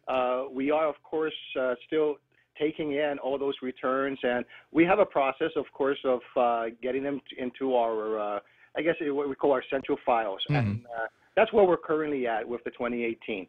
But it still pays a very, you still have to, of course, think about how it works. It's first in, first out. So the earlier you file, those are the ones that are going to go out first. Okay, so anybody that maybe got their paperwork in like February the 1st, thanks very much. When funds become available and the process is all worked out between Rev and Tax and the Department of Administration, as those funds become available, whoever got the paperwork in February the 1st should be among the first to get their tax refunds back. Yeah, and just keep in mind, we actually started our tax season January 28th. So there are some that had actually submitted it back in January too. Oh, I guarantee I know 2 or 3 of them. With their finances that uncomplicated. So as I said, as soon as the paperwork came out from their HR departments and their accounting departments, frankly, as soon as they could get their hands on the forms, that was all they needed to go and start filing their returns. When does the clock start ticking in terms of the law and the return of tax refunds? Based upon that court order, the permanent injunction, when they speak of the 6 months, mm-hmm. It actually starts on the due date of the return. That's when the clock starts ticking. Now, that's the way it's always been with any kind of tax rules that are out there. That's when actually it starts. That's when actually we consider what we consider it tax filed. That's I forgot there was an actual term for that, but yes, that's when the clock starts ticking. Okay, so it's not tolling yet. The due date is the 15th of April, right? That's correct. That's correct. Okay. Now, in the last couple of years, that date has moved around because of a holiday in Washington, D.C. Is that going to be the case this year? Do you know? That won't be the case this year.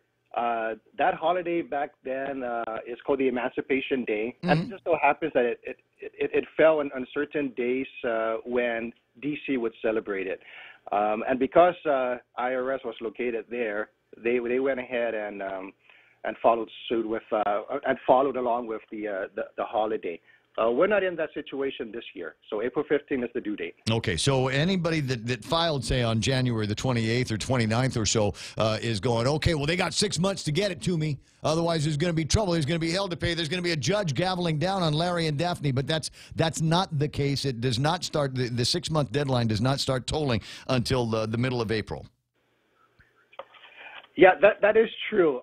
Of course, what we're considering is that there has to be no error or any suspension on the return. Just keep that in mind. We do have some returns that are being submitted, and that's what happens when they do turn it in really quick. Sometimes they neglect to do certain things or attach certain things to the return. As you know, every year they always say, go over it twice, 3 times, just to make sure you have the copy be there. You don't want us to come out later on and say, hey, you know what, you forgot to attach this schedule or you forgot to attach the right copy. And so sometimes there's error or suspended returns for various reasons. So it is true that the day you do file, everything gets pumped up all the way to April 15th. Mm-hmm. Anything after April 15th will be the date. Basically, if it's May 15th, then the 6 months starts and the clock starts ticking on May 15th for them. So it is true, but you have to understand, of course, that the earlier filers will still get theirs before the ones that are later. Of course. But that doesn't mean that if you filed in January the 28th that you're going to have to wait 7.5 months or so. As dollars go into the tax refund fund, the Department of Administration should be able to write out those actual tax refund checks for the status A returns, right? That's correct. And again, we want to try to reemphasize that every year, like we've done, for the past, so many years, we're doing our best to try to get those refunds out on a timely basis. And so far, cross our fingers, we're going to keep on with that standard. Well, depending on how your other colleagues are working over at the Department of Revenue and Taxation, because you guys are the cash box, you and the Treasurer's Office are the cash box in the government. So the better our collections are, and that's current collections and delinquent collections, the more likely that there'll be funds that can be set aside for tax refunds. Yeah, everything. There's a lot of factors, but you're right. As far as even collections, and as you all know, even in the media, it's all happening out there. Mm-hmm. We've got a little bit more strength in our enforcement and collection side. So I'm going to ask: do you have any returns or refunds ready for a guy named Ekalani? Because he's the one that asks me every day. He's like, well, what did you find out today? Did anybody answer the phone today? What do you got going on there, Gib? How about it? So no, huh? That name doesn't stand out in your head? Oh, no, it doesn't stand out in my head. All right. Well, I tell you what, I really appreciate your time. I know how busy you guys are at Rev and Tax these days. Got a lot of work going on. Should be some money available for refund soon because the real property tax bills should have just gotten paid last week. Well, we're going to have to work that out with Department of Administration, like you had said earlier. So, yeah, we hope again that we're going to run some refunds, soon. We don't need to wait for the due date, but of course, you know how that kind of works. Again, cross our fingers. Hopefully, we can get things out and kind of rolling along and moving. All right. Well, I'll be looking forward to it. Anytime you need to get on the media, hold on to this telephone number. You call it, and I get you on the air right away. Okay.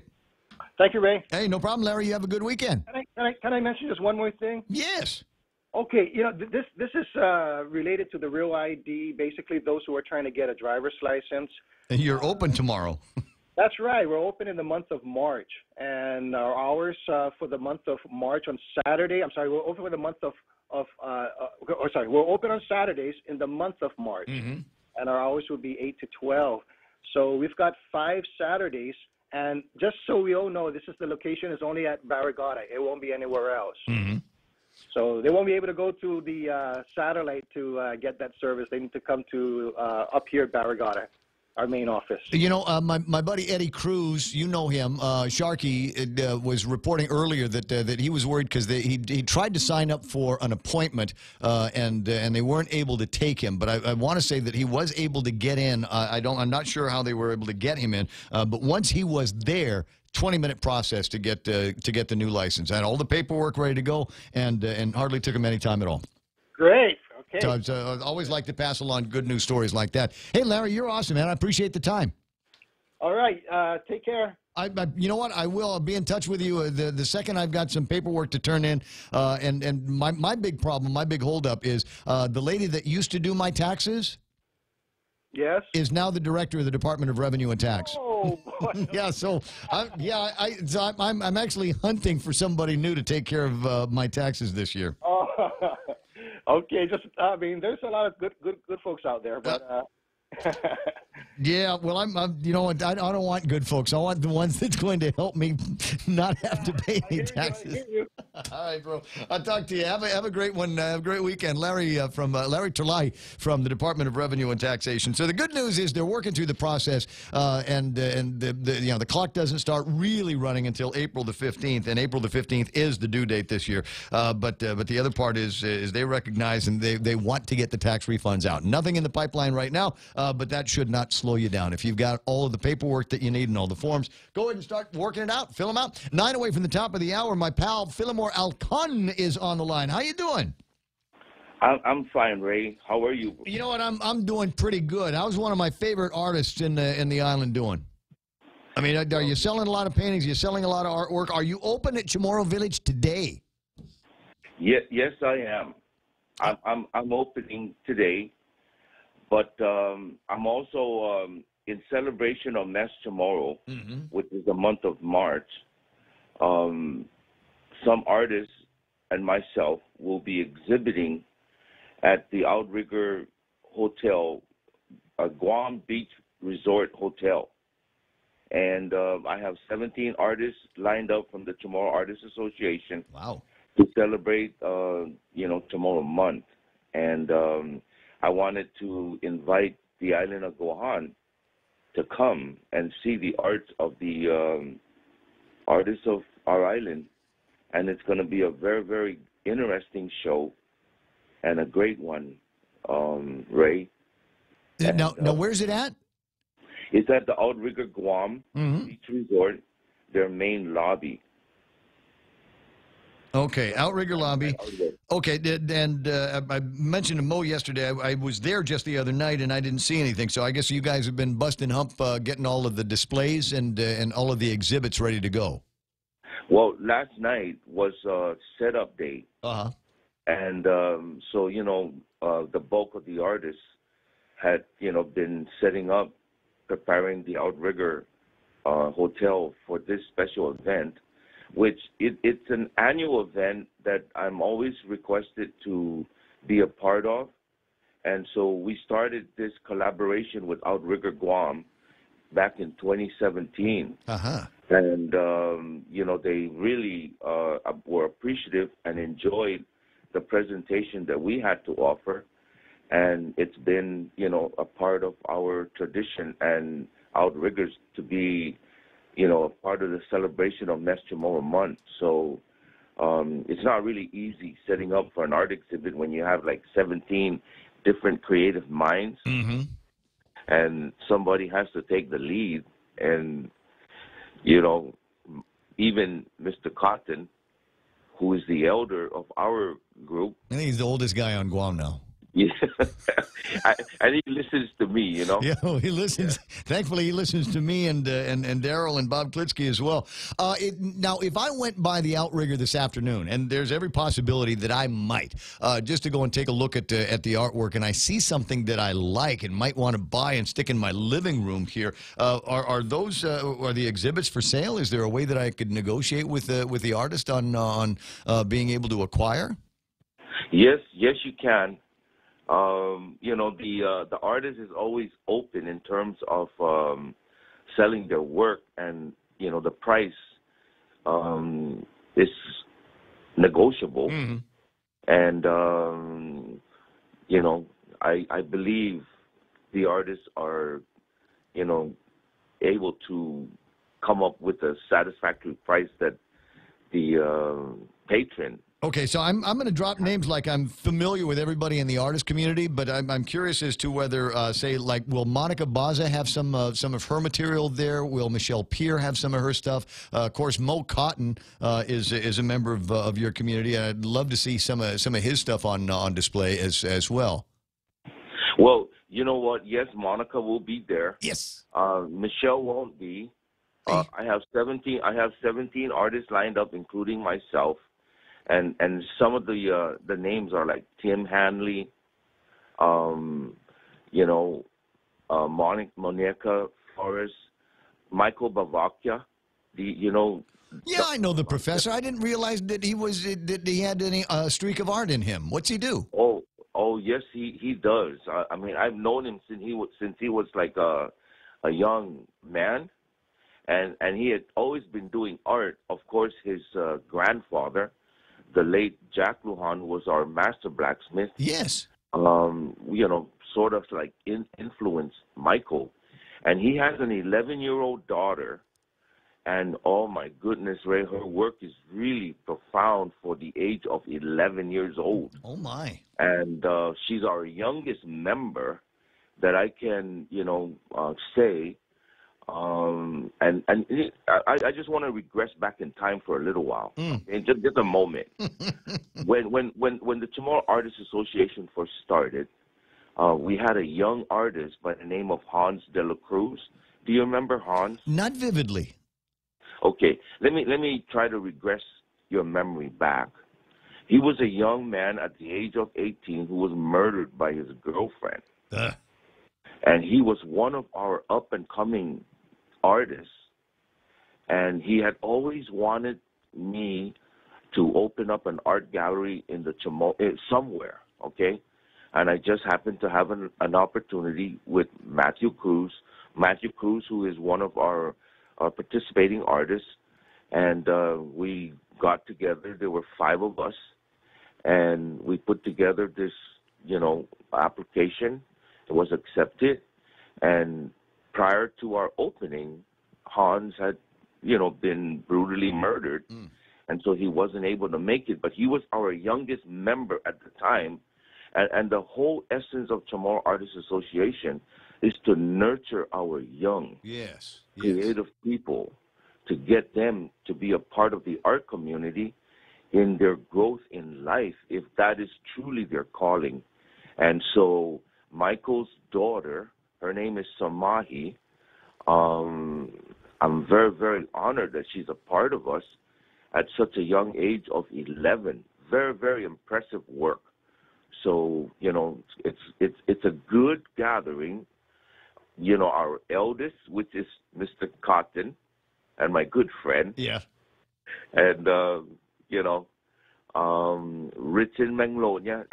There's some wood sculptural art that's that some of the 3-dimensional artists have put together for this show, and very, very inspiring. I can hardly. I mean, this sounds like there's everything is going to be there. So it won't just be paintings. There'll be carvings as well. All right. So Outrigger all the way through the month of March for Mes Chamorro.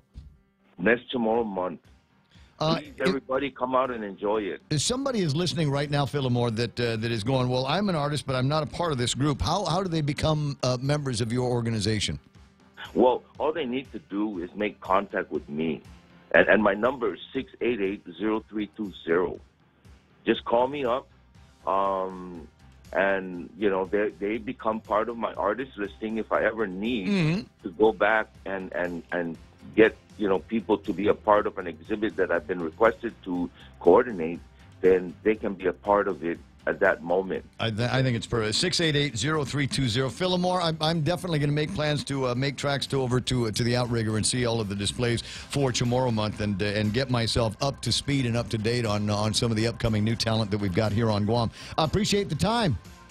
Thank you, Ray. Appreciate it also. Happy to help. We're KUSG Agana. Here's the news. Fail. I'm Lisa Lacera, Fox News. As the humanitarian crisis deepens, the UN Security Council rejecting rival resolutions on Venezuela.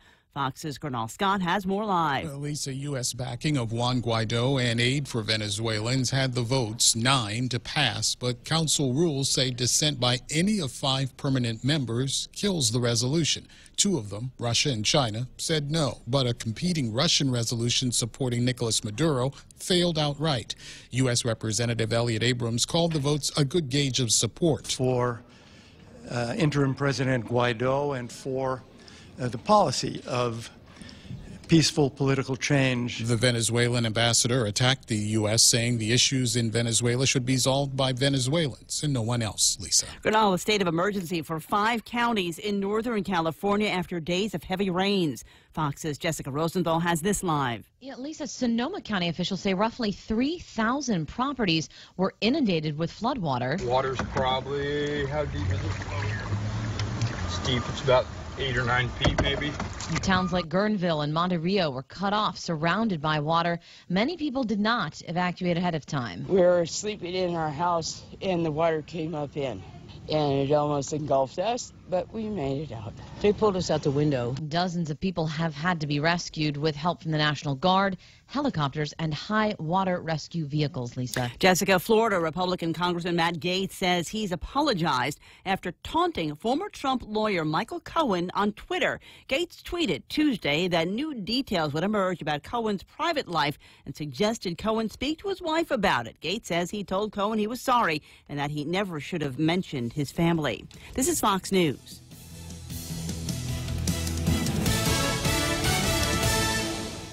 It's important to have claims process that works for you. At Guahan Insurance Services, we make things simple and convenient. Same door you walk in to purchase your insurance is the same door you open to file your claim. We can't pretend that the car insurance claims process is fun, but we can promise a hassle-free and speedy recovery without any runarounds. For your home, auto, and business insurance, visit us at the Camacho Landmark Center on Marine Corps Drive in Tamuning. Don't forget to like us on Facebook or give us a call at 475-1162 or text 929-SAVE. That's 929-7283. Every time I travel, there's something from home that I can't leave without. I take my Docomo Pacific Data to Go to share my stories in Taiwan, check subway routes in Tokyo, be my food guide in Hong Kong, meet new friends in the Philippines, make updates in the States, find my way around Korea, and check out all the cool shows in Singapore. It's the data I have in all the places I love for only $10 a day. Data to Go from Docomo Pacific. Better together. Israeli Prime Minister Benjamin Netanyahu battling allegations of corruption. Separate cases regarding corruption. The first 2 cases having to do with what the Israelis call fraud and breach of trust. The final case having to do with bribery. All of these cases will be subject to formal hearings, and today documents were released by the Israeli Attorney General, and they show that Prime Minister Netanyahu allegedly accepted more than $100,000 worth of cigars and champagne from a man he gave political and business favors to. The documents also show that Netanyahu allegedly helped with mergers and legislation in severe conflict of interest between his position as prime minister and his private business deals. Netanyahu responded to the indictments against him, calling the whole investigation a, quote, witch hunt, saying his family was attacked during the process. Fox's Trey Yingst in Jerusalem. Netanyahu's chief challenger is calling on him to resign. Benny Gantz saying being prime minister cannot be a part-time job and that Netanyahu should conduct his legal battle as a private citizen. Tesla saying it's now taking orders for its long-awaited Model 3, the car with a sticker price of $35,000. The company says to reach the lower price, it's shifting its sales worldwide from stores to online only, but some of the high-traffic stores will stay open. We have a winner in the Bryce Harper sweepstakes. MLB Network reporting on Thursday that Bryce Harper will sign with the Philadelphia Phillies on a 13-year deal worth $330 million. Harper was one of the most talked about targets in free agency in the majors, creating plenty of buzz with the 6-time All-Star outfielder having been in talks to remain with the Washington Nationals. The Chicago White Sox, LA Dodgers, and San Francisco Giants had been linked to talks with the former National League MVP as well. And according to multiple reports, Bryce Harper's 13-year contract with the Phillies does not include an opt-out clause. Matt Napolitano, Fox News. On Wall Street, the Dow lost 69 points. The Nasdaq fell 21. The S&P off 7. I'm Lisa Lacera, and this is Fox News. Family Finance has been serving the people of Guam since 1959, and they'll continue to be there for you in the years to come. Whether you're looking to get a personal loan for that summer vacation or paying off those long overdue bills, Family Finance has got you covered. Apply for a personal loan from $1,000 up to $3,600 by calling Family Finance in Agutya at 475-4545, Upper Tumon at 647-5626, or in Dededo, 633-4473. Family Finance, serving the people of Guam since 1959. What happened? 5 after 9 portions of the Ray Gibson Show, the really, really good parts, okay? These guys don't sponsor the boring stuff. King's Restaurant brings you portions of the show, and they let me ad-lib all of their ads, which is awesome. See, that's the thing. If tell you, I don't know what your arrangements are with people that you advertise and market with, but here's the deal: if you've got a killer product or service, I want to know about it. I want to be able to tell people about it. And doing this for King's is easy because I've been eating at King's since they first opened up at Gibson's. It feels like 100 years ago. They know all of the things that I like, and one of my favorite things is, you know, the same way I'll riff on a topic, they will riff on a meal, right? They'll take something and go, we need to make a King's version of this. So you can go anywhere, any coffee shop on Guam, they'll hook up pancakes. But at King's, Fruity Pebbles pancakes, right? Right? Who does? King's does that. Who does that? Nutella and banana French toast. You can get French toast anywhere. But with Nutella and bananas? I'm telling you, these people have got it going on. King's in Tamuning or Harmon. Do you know someone who has difficulty following conversation in noisy places or turns up the TV a little too loud? These may be signs of a hearing loss. Ross Hearing Aids specializes in hearing evaluations, custom-fit hearing aids using the latest in wireless digital technology, and custom-fit hearing protectors. Call Ross Hearing Aids today to schedule a complimentary hearing consultation. 637-HEAR, 637-HEAR. Ross Hearing Aids, located across Shirley's in Harmon. I resist the temptation on a daily basis to say, what? After that commercial. Hi, this is Ray Gibson, and the program is also brought to you by American President Lines. They're shipping the future Guam Regional Medical City, the first choice for all of your specialty care needs, and Micronesia Renewable Energy, you know, where there's never been a better time to go solar. Who? And Cars Plus. And Cars Plus.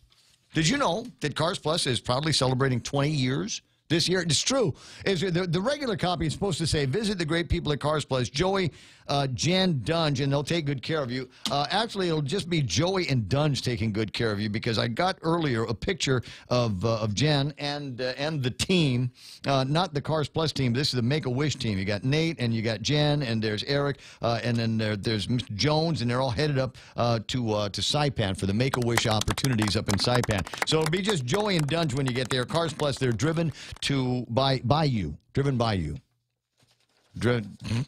Oh, you know, it's a new slogan. I haven't learned it all yet. See, wasn't I just suggesting you want me to ad-lib your commercials, don't you? 888-8255. I'll hook you up with an account executive. News to fill your mind. Talk to get it out. The Ray Gibson Show. Call now, 888-8255.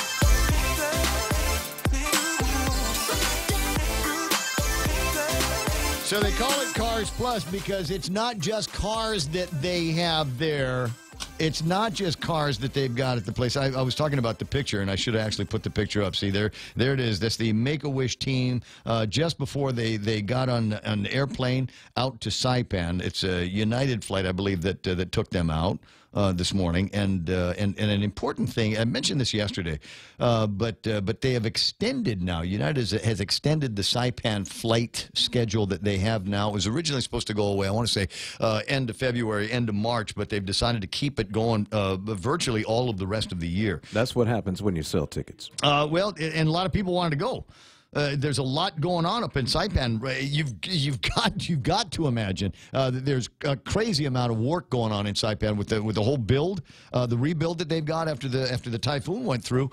There's who knows how many millions of FEMA dollars there are floating around, plus the insurance dollars that were floating around, plus everything else that was going on in the market just before the storm hit. I mean, it felt like Saipan was resurging there, that their economy was again resurging around that time period when the storm hit. And I remember the morning looking at all the pictures going, well, you know, the bad news is you got pummeled by this storm. You actually got the snot beat out of you by this storm.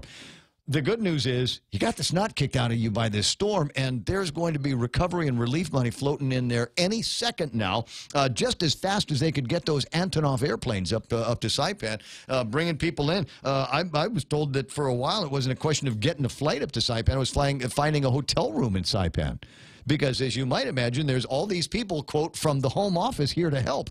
And so they've taken up a position in virtually all of the spots. 9:10, I did get on Facebook Live. There's a buddy of mine, looks like one of my physical therapist buddies, who was asking about getting a hold of Al Yanger from Guam. It's Galiti Professional Services. He's in the middle right now of a get-together at the Chamber of Commerce talking about the opportunities that you might have with his company working with Seaport Next Gen. Seaport Next Gen has won an indefinite delivery, indefinite quantity, multiple award contract. It's going to go over a number of years, and they are anticipating coordinating the spend and projects to the tune of $5 billion a year. And Galiti Professional Services are going to be their bird dogs out here. So he wanted to get together with his guys. Like professional technical services, things like that, is what they're going to be looking at. But as you know, that's a pretty broad category. So it's possible that the business that you are in, or a business that you are contemplating, doing business with the federal government, the military, Navy and Marines primarily, there might be some opportunities for you working with Al and Lisa Marie Camacho. So, check him out. I'm the only contact that I have for Al is his personal cell phone, and I'm uncomfortable putting that on the Facebook Live because he didn't give me permission. But if you PM me, I'll go ahead and give it to you if you promise not to.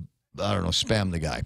At 9:12 in the morning, 888-8255, 888-TALK. And so, yeah, my buddy Leonard says, do you still have that problem with your neck? And yes, I have a place in my neck that always feels like it needs an adjustment. Every once in a while, if you're watching on Facebook Live enough, you might see me do one of these things where I kind of cock my head over to one side, and I'll do that until it either hurts a lot or until I feel a crack, a little pop in my neck. And I haven't been able to get rid. It's been with me now for a year and a half, and so maybe this guy can work it out. I'll swing by, as they say, and see what they got to say about that. 888-8255, as I said, 888-TALK. Table of contents. What have I missed already? Looking, because I get started in the telephone calls, and I get distracted easily, as you know. So let me go through the table of contents and see what's interesting. It is Mes Tomorrow. It is the month of the Chamorro. It used to be, when I was a kid, it was Discovery Day, was the name of the holiday, and they'd say this in commemoration of the day that Magellan found Guam, and everybody says Magellan didn't find Guam. There were already people here. They found Guam, and that ended in tears, and then they gave us the name de Ladrones, the Island of Thieves, preconceiving perhaps our current political system. I digress. But they changed that a few years ago. I guess it said we're not going to be honoring so much Magellan and his so-called discovery of Guam as much as we'll honor the culture and the people of Guam with an entire month worth of celebrations. There's an article in one of the papers. I think it's in the PDN this morning, where they're talking particularly about that. And there's pictures of girls in bikini tops. Celebrate Chamorro Month with events. And it talks about resolution presentation at the legislature, a mass Manilao night market, and their Gerun Kadun Pika, which is going to be, the word we're looking for is Kadun Pika Cook-Off. And it's going to be hot because it's Manilao and they're the Donit village. A weaving competition at the Agano Shopping Center, among other things. And a friend of mine who is familiar with the Department of Chamorro Affairs says, isn't it odd that there's nothing in this article that came from the Department of Chamorro Affairs? What are they doing for Chamorro Month? And the answer is, I don't know. I'll see what I can find out if I maintain a certain level of interest in that topic. But in the meantime, Abiba mes tomorrow and start making plans. Ganya Shopping Center has got all kinds of stuff going on with ukulele and guitars and local woodcraft and a Titizas demonstration and sampling by Chief Hurao kids. Titizas demo, is it the wheat one or is it the corn one? And can we make there's a Bobby knows this. Bobby Shringy knows this. There are places where you can go and get some serious Titizas in this town. Hello. Hello. Bobby, hey, Evan, how you doing? I'm okay. Where do you go for your Titizas? I mean, when you get that taste in your mouth, like I've got to have Titizas and some kind of Kellywood. Where do you go? A Chucky Mart, dude. They got the best Kellywood wraps. I mean, but you got to get there early in the morning if you want to get the best of the best. Oh, that's the story of Chudis, right? You don't just amble in there at 10 o'clock in the morning and think that you're going to get mas fresco. Oh, no, you're talking about 7:30, 7:45. I mean, you get there by 8:30, and you're lucky if there's one piece left. So Tony, you remember when Tony Babauta wasn't the chief of staff and he'd swing by and pay a visit to somebody, he'd always come in with something from Chodi, and now that he's the chief of staff for Governor Lulian Guerrero, you know, I don't quite my empanada fix and my empanadita fix and all of that now is going unanswered because Tony Babauta is too big to bring me empanadas from Saudi. I think what's going to have to happen now here, Ray, is you're going to have to go to him. Take it there with you. Hey, did you hear the governor? I played the governor's sound bites this morning from the conversation that she had in Washington D.C. in front of that committee. Did you hear that? No, I missed it. It was wonderful. I think she did a great job in a couple of places. I think she was able to tie in Department of Homeland Security's and the H-2B ban against Filipinos and the work that needs to get done on Guam, not just the base. I mean, I think they crafted the argument perfectly. The military said this is going to be a one Guam buildup, and so she said, if it's going to be one Guam, your words now. Then all construction projects on Guam, not just Milcon, but all construction projects on Guam are build-up projects, and you need to give us access to Filipino labor. Exactly, both inside the base and outside. And that's it has to be. That's the only, in my opinion, at least, and I know many share this. It's the only negotiation on the table. There are other issues that we can take to Washington D.C. that require their attention and our time. But I think, and I mentioned this earlier. I was having a drink with a guy, businessman from Chicago, came to Guam looking for opportunities and was able to find land, lots of land that he wanted to buy, that he had the money to buy, but realized that he couldn't develop his investment because there's nobody here to do the construction jobs. Exactly. I mean, you can't come out here and invest $100 million in a brand new hotel and resort because who's going to build it? Mm-hmm. And I know there's the common conversation is, well, we have a lot of island residents looking for work. You talk to some of these contractors and you talk to some of these developers, and the reality is, first of all, there aren't enough. And then the second reality is, some of the skills, unfortunately, once they can do some of the work, there are other real skilled positions in which we just don't have enough of that manpower. You know, there are also arguments that maybe some people just don't want to. Yeah, I don't really dwell into that particular argument.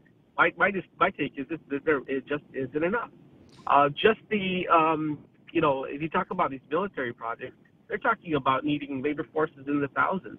We'll be lucky if the Trades Academy graduates a couple of hundred a year. Yes. Right? And that's a far stretch, by the way. And those are guys that are coming in new. And I imagine that much of the work that needs to be done because of construction timelines and budgets will require folks with a degree of experience. And then we run into this other question of, okay, well, we've taken a generation of kids and we've taught them how to pull a saw and turn a screw and drive a nail home. What happens when there's no more work to be done? What happens when they're done with the hotels and the hangars that are getting built up at Anderson Air Force Base? What do we do with all of these people for whom we've given a skill but no way to apply it? Exactly. And I think that's where, at the end of the day, regardless of, the many opinions, the opportunities for residents to find such jobs are always going to be there. And that's there. We just don't have enough, or we just may not have enough. But at the end of the day, when we're talking about projects that require a volume base of workers, they're going to have to come from somewhere. And sure, there are conversations. Well, why don't you bring them in from the mainland if we can't bring them in from the Philippines? Well, put the reality. First of all, you're talking about folks who are going to be traveling thousands of miles away when there's ample opportunities. Nearby. Yeah. Where you're going to bring somebody from Chicago? There's nobody working in Chicago because everybody is down in Florida and Louisiana, and there's still rebuilds from all the hurricanes that have gone through there. Yeah, and then the second reality is going to be the cost factor. One of the things I've always had these little subtle friendly debates with are folks that say, well, these contractors, these business folks, they want to bring in a quote unquote cheap labor. The reality is, workers are not cheap labor. There are federal requirements that are in place, providing adequate and decent housing, providing meals, providing other benefits. Sure, there are those that find these loopholes, but you find them in any industry, right? I mean, we're seeing it with the B&B industry, for example. But the reality is, they're not considered cheap labor. They're probably far more cost effective than those you're going to bring in from the mainland United States. But the reality is, they're still not cheap labor. They're skilled labor that get decent salaries, and then all these other benefits that are mandated by federal requirements. But at the end of the day, we're not going to find enough bodies to come in thousands of miles away. They're up in the Philippines, and they're skilled, and they're willing to work, and they're willing to bring their skills to the table, and they're 3 hours away. And therein, my friends, lies the answer. And so we've got to figure out. She's asked for the exemption. We'll watch and we'll see what happens. I got my fingers crossed. Of course, we're talking about Washington D.C. and Congress, so any number of things can happen there. But I recognize that there is that incredible pull that we've got. It's an itch that we unfortunately can't find a way to scratch around here. Hey, there was a piece of paperwork that the Chamber's got, a legislative review and business advocacy. You guys put out an update recently, which was talking about the Chamber's position on a variety of bills, 1-35, 4-35, and then we end up on bill number 32-35, which the Chamber has taken no position on yet. That's Clint Rigel's measure on legalizing the cannabis industry on Guam for the purposes of recreational use and taxation. Now that he has spoken at the Chamber, have you guys come up with a position yet? Not yet. What we were hoping for, of course, was, and by the way, Senator Rigel did a great job. I'm told. He told me he did. He told me he did a great job, and everybody liked him. Even the guys at the old man's table with their arms crossed and that concerned look in their face. Yeah, like there are 5 of those tables. But he did a great job, and I think he addressed a lot of the normal concerns that would come up, right? I mean, there was the human resources aspect, there was of course the tourism aspect, and he went across the table. The Chamber hasn't officially done a position yet because what we are asking are the different industries to share their concerns. I believe he has a public hearing next week. I think it's the 7th, if I'm not mistaken. I have a joke on that, by the way. I'm going to share that with you after this part right here.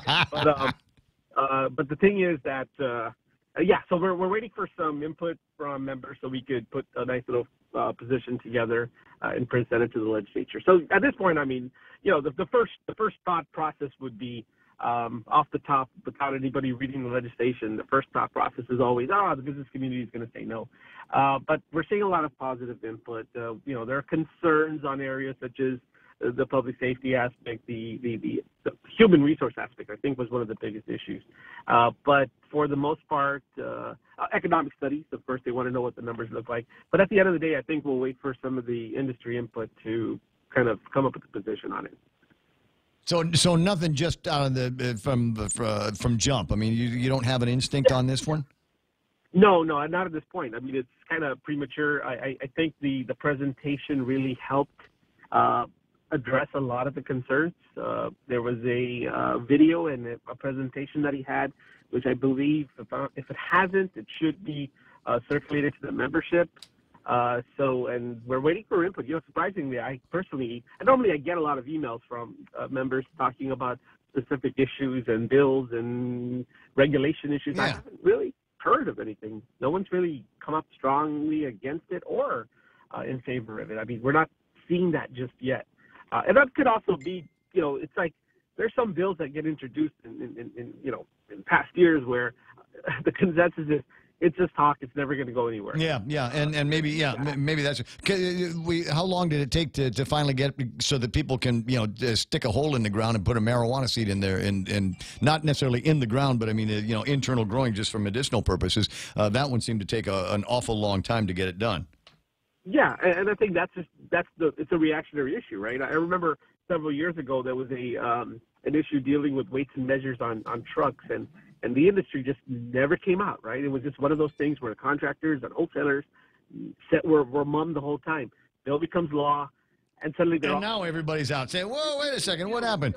So one of the first meetings I had with them, I said, "Well, why did you guys speak out months ago when this was going through the whole process?" And the common answer was, we just didn't think it was ever going to pass. Yeah, but not going to see the light of day. Well, a lot of people turned their back on Bill number 4 because it was not on the agenda for the session, and Joe S. was able to sneak it in, and they voted on it, and it passed by 10-4 at the legislature, and so now it looks like all of the businesses on Guam that either own properties that are valued in excess of $1 million or are renters in properties that are valued at $1 million, or stay in hotels or apartment buildings that are valued at over $1 million, are going to get their rents kicked up a little bit higher because the government can't seem to live within its means. Exactly, and that was the Chamber's concern. Obviously, if you read that newsletter, it did state that the Chamber opposed the legislation for the very reasons you just mentioned. I'm at the office. I'm at the Halali right now. I'm looking at the building, and I'm looking at these tenants who have these 2-year leases, 3-year leases, and the landlord is now going to be absorbing, assuming this bill becomes law, which I believe it just might. The landlord's going to be absorbing this new property tax increase because I locked in a 2-year lease with you. I can't just go arbitrarily and change it if my contract doesn't allow me to. Mm-hmm. You have government offices that are currently in these large Jimmy Moylan's office is in the DNA building. It's one of the Jimmy Moylan. Yeah, his office. He's in the DNA building. This is a good example, right? I mean, what about the myriad of GovGuam offices that are in the ITC building? The ITC building. So Jim's a good example. He has a 2-year contract or 2-year lease with the legislature. Rather, has a lease with David Lujan, the DNA building. They can't just arbitrarily go in there. So his landlord is about to eat this cost up. And everyone up at ITC is going to be doing the same thing too, or the ITC owners. And then what happens is when they do the readjustment and the lease renewals in a year or two, who's going to be paying for that tax increase? You and I are. Taxpayers are. Yes, they've just increased our own rates, what they were charging the taxpayers. And so whatever they think they're going to be getting in this, what is it, $9 million that they're going to be looking for, it is possible that with the diaspora of the government of Guam and the additional costs in goods and services that the government of Guam will have to pay because the businesses that they're working with, they might not be in a building, but the businesses that the government is dealing with is in the building. They will charge to get that increase off of their books and onto their customers' books. The government of Guam, it just occurs to me that they fail basic Econ 101.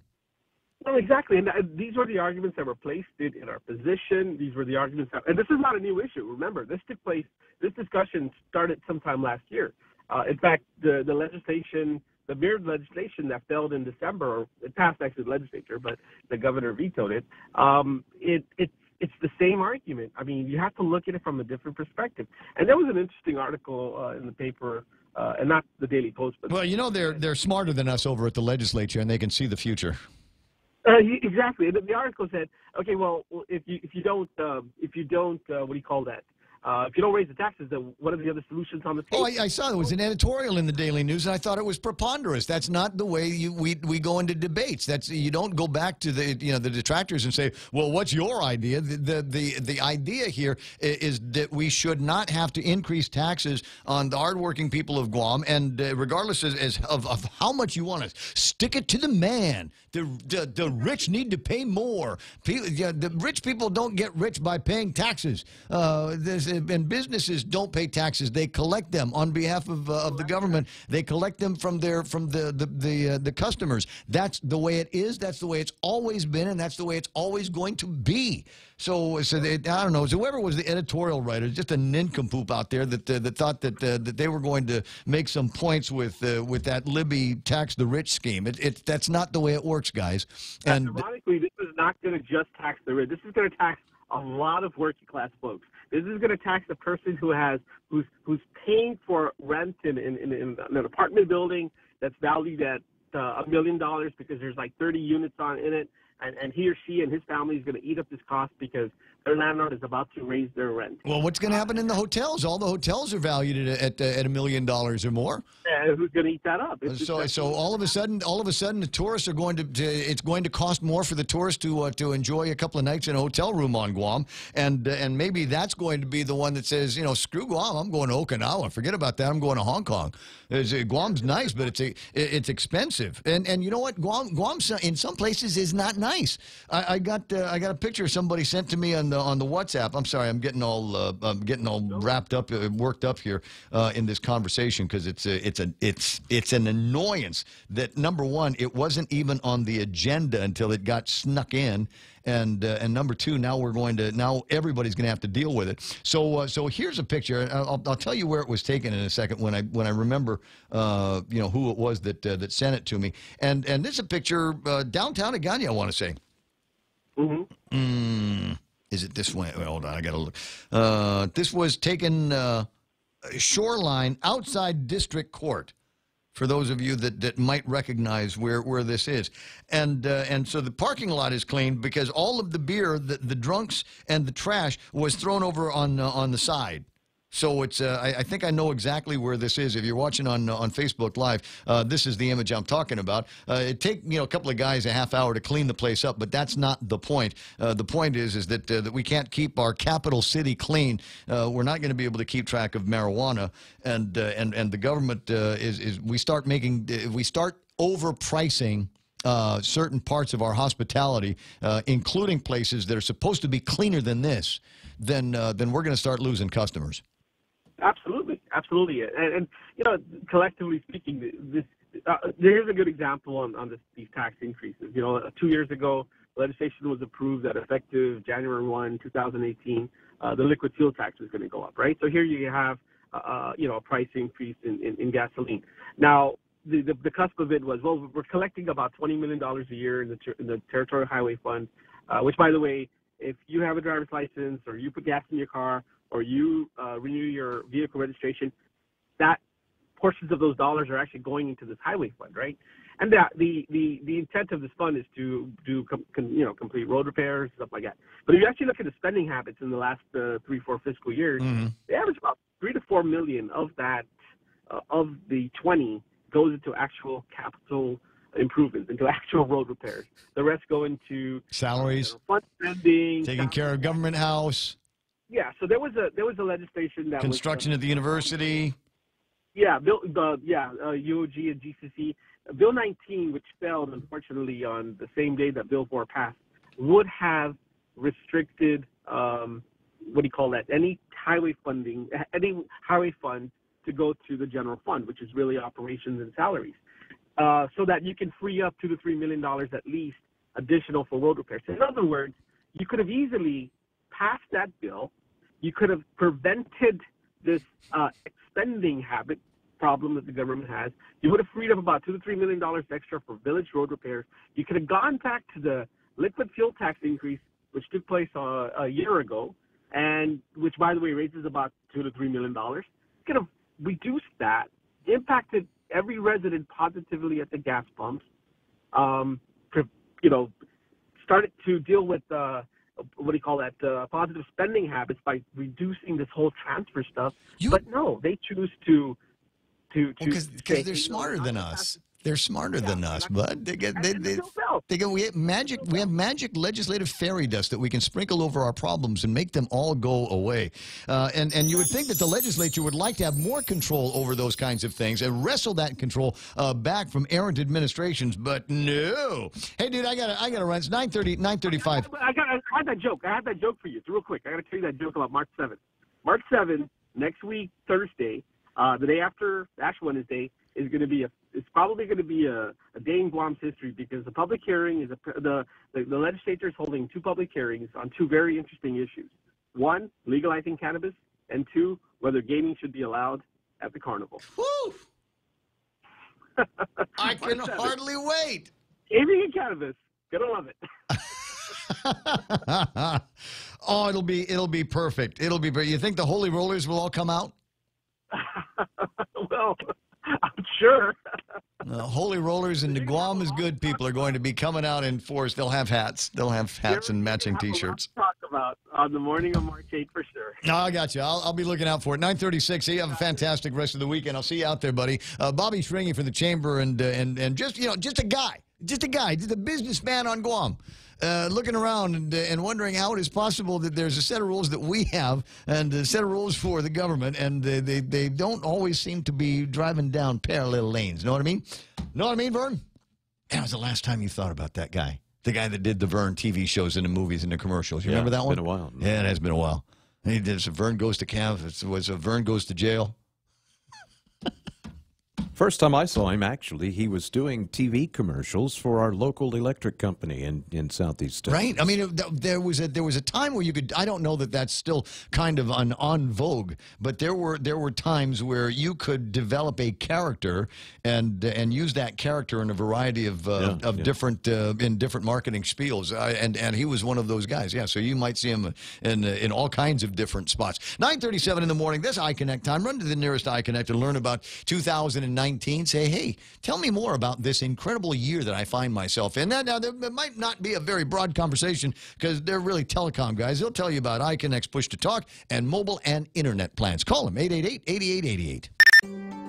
Guam Regional Medical City. We bring the healthcare advances of the world directly to you. We are an acute care hospital that complements your needs with our robust outpatient specialty clinics. From preventative care to critical care, we strive for consistent excellence at GRMC. Our core philosophy is where patients are partners, which means we work as a team to make a healthier version of you. For more information about GRMC, visit us at grmc.gu. Save big. Save really big when you bundle up your insurance policies with Nanbo Insurance. Insure your home, auto, motorcycle, or business with Nanbo and enjoy great savings, up to 50%. When it comes to insuring your property, no one knows better than the company with over 50 years of service to the community. Don't compromise the things that matter to you most. Call Nanbo today at 477-9754 or visit nanbo.com for more information. Nanbo Insurance, serving you since 1968. It just won't stop. It just won't go away. Chris Barnett on KUAM writing, the back and forth ensues. Over what? Is it important stuff? No, it's the statements that were made by the Democrats. No, first it was the statements made by the Republicans. The Democrats' response that included something about the guy who is suggesting that Will Castro is like the guy who starts a house fire and wants a medal for trying to put it out. And that statement was made by Carlo Branch. Will Castro immediately took offense to it because there was a fire in his family home when he was a little boy. He says, how can you trivialize something so personal and traumatic to somebody, Castro asked. Maybe if it's just me, maybe if you just put your finger in my chest, maybe I'll just deal with that. But you're not going to reach back and attempt to take out my family. Not like that. The drama is very strong with this one, Obi-Wan.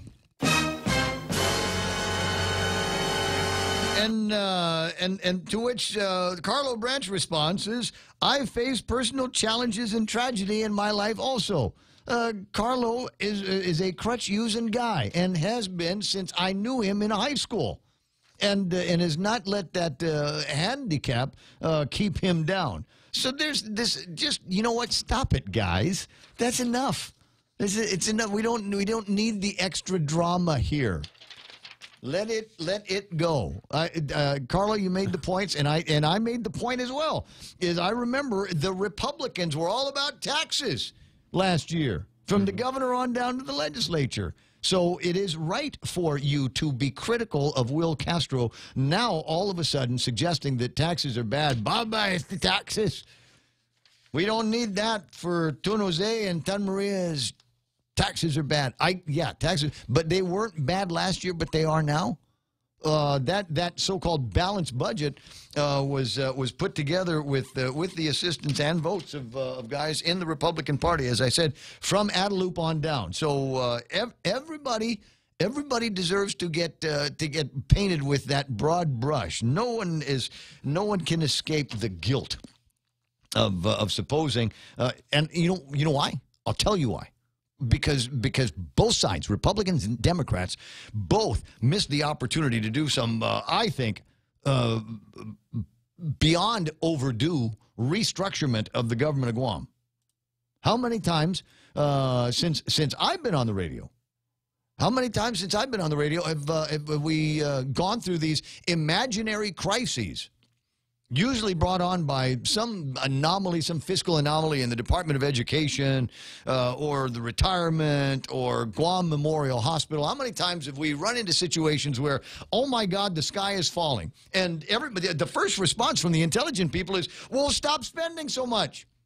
Let's look at ways that we can reorganize the government of Guam. Let's talk about the ways that we can consolidate or eliminate divisions in the government of Guam. That ought to save us money so we won't have necessarily this crisis. Or if there is a place where there's crisis, there might be some place where we can pull some resources to shore them up until we can solve the problem. But no. It just feels like it's getting bigger. We had an opportunity last year, and there have been opportunities years before. But again, it's the futility of the elections, and this may be almost the motto of the Ray Gibson Show moving forward. And I hope it doesn't upset you too much, but there is certainly a futility. I'm not saying don't vote because it won't make any kind of difference at all. It's just sometimes it doesn't seem to make any kind of difference. Everybody said that the last election, that was about change. We want change here on Guam, and we're going to change out the conduct of contents of the legislature. And we're going to change the position of Adelup. Adelup will no longer be a Republican stronghold. Now we've got a woman. We've got a Democrat at Adelup. Does it feel like much has changed to you? It doesn't matter how you voted. The government still got in. What a thing, right? Good morning, Tomas. How you doing? How you doing, my friend? Never better. They changed it all right. They're now activating the Bureau of Women's Affairs, when we never had a need for that affair to be activated. I thought it was interesting that they, and I love Jane Flores. I think she's going to do an outstanding job when she gets like an office and salary and staff. But I'm sitting here looking at virtually every part of the government of Guam is being run by women. So why do we need a Bureau of Women's Affairs if they're now the ones in power? Obviously, even without Women's Affairs, it still seemed to work out pretty good for that gender. They're the boss of the shop at the legislature, at the court, and the government of Guam, and departments and agencies all over the island filled with interesting and in many cases qualified women. So is there still a need for advocacy for women? Yeah, I feel that they're treating us men unfairly, because if they're going to have a Bureau of Women Affairs, why not have a Bureau of Men's Affairs? I think that, well, you know what, Tom, there will be. But unfortunately, it's not going to go in the direction you think it is. What it's going to be is there's going to be retraining camps that they're going to set up all over the island. They're going to get all the guys together, and there's going to be up north, I think it's the Susan B. Anthony retraining camp, and down here in Central, it's going to be the Ocasio-Cortez men's retraining camp, and they're going to get all of the toxic masculinity out of us. They're going to retrain us. I need your help on another dilemma. What happened? They have a special parking stall for expectant mothers. Why don't they have special parking for us expectant fathers? If it weren't for us men, that woman would never have been pregnant. It takes two to tango. I'm tired of being unfairly treated as a man. Sangani, Say it loud, say it proud. Yeah, I'll talk to you later, my friend. I got to bring my blood pressure down again. I got to go take my medicine. I got you. You have a terrific day. While they're still letting you take medicine, I don't know. Isn't that something else? No. What did I say? The Elizabeth Warren, I think, is the other men's retraining camp that they're going to have. That's what it's going to be. The Bureau of Men's Affairs on Guam is going to be the one that finally and forever creates an impotent and less toxically masculine society here on Guam. We'll be among the first. We'll all be back to wearing skirts. Just any minute now. Where are we now? 9:45? Somebody else was waiting to go on, but I think they were looking at. We're never going to be able to top that, Ray. There's no topping that. I give up. I'll call Monday.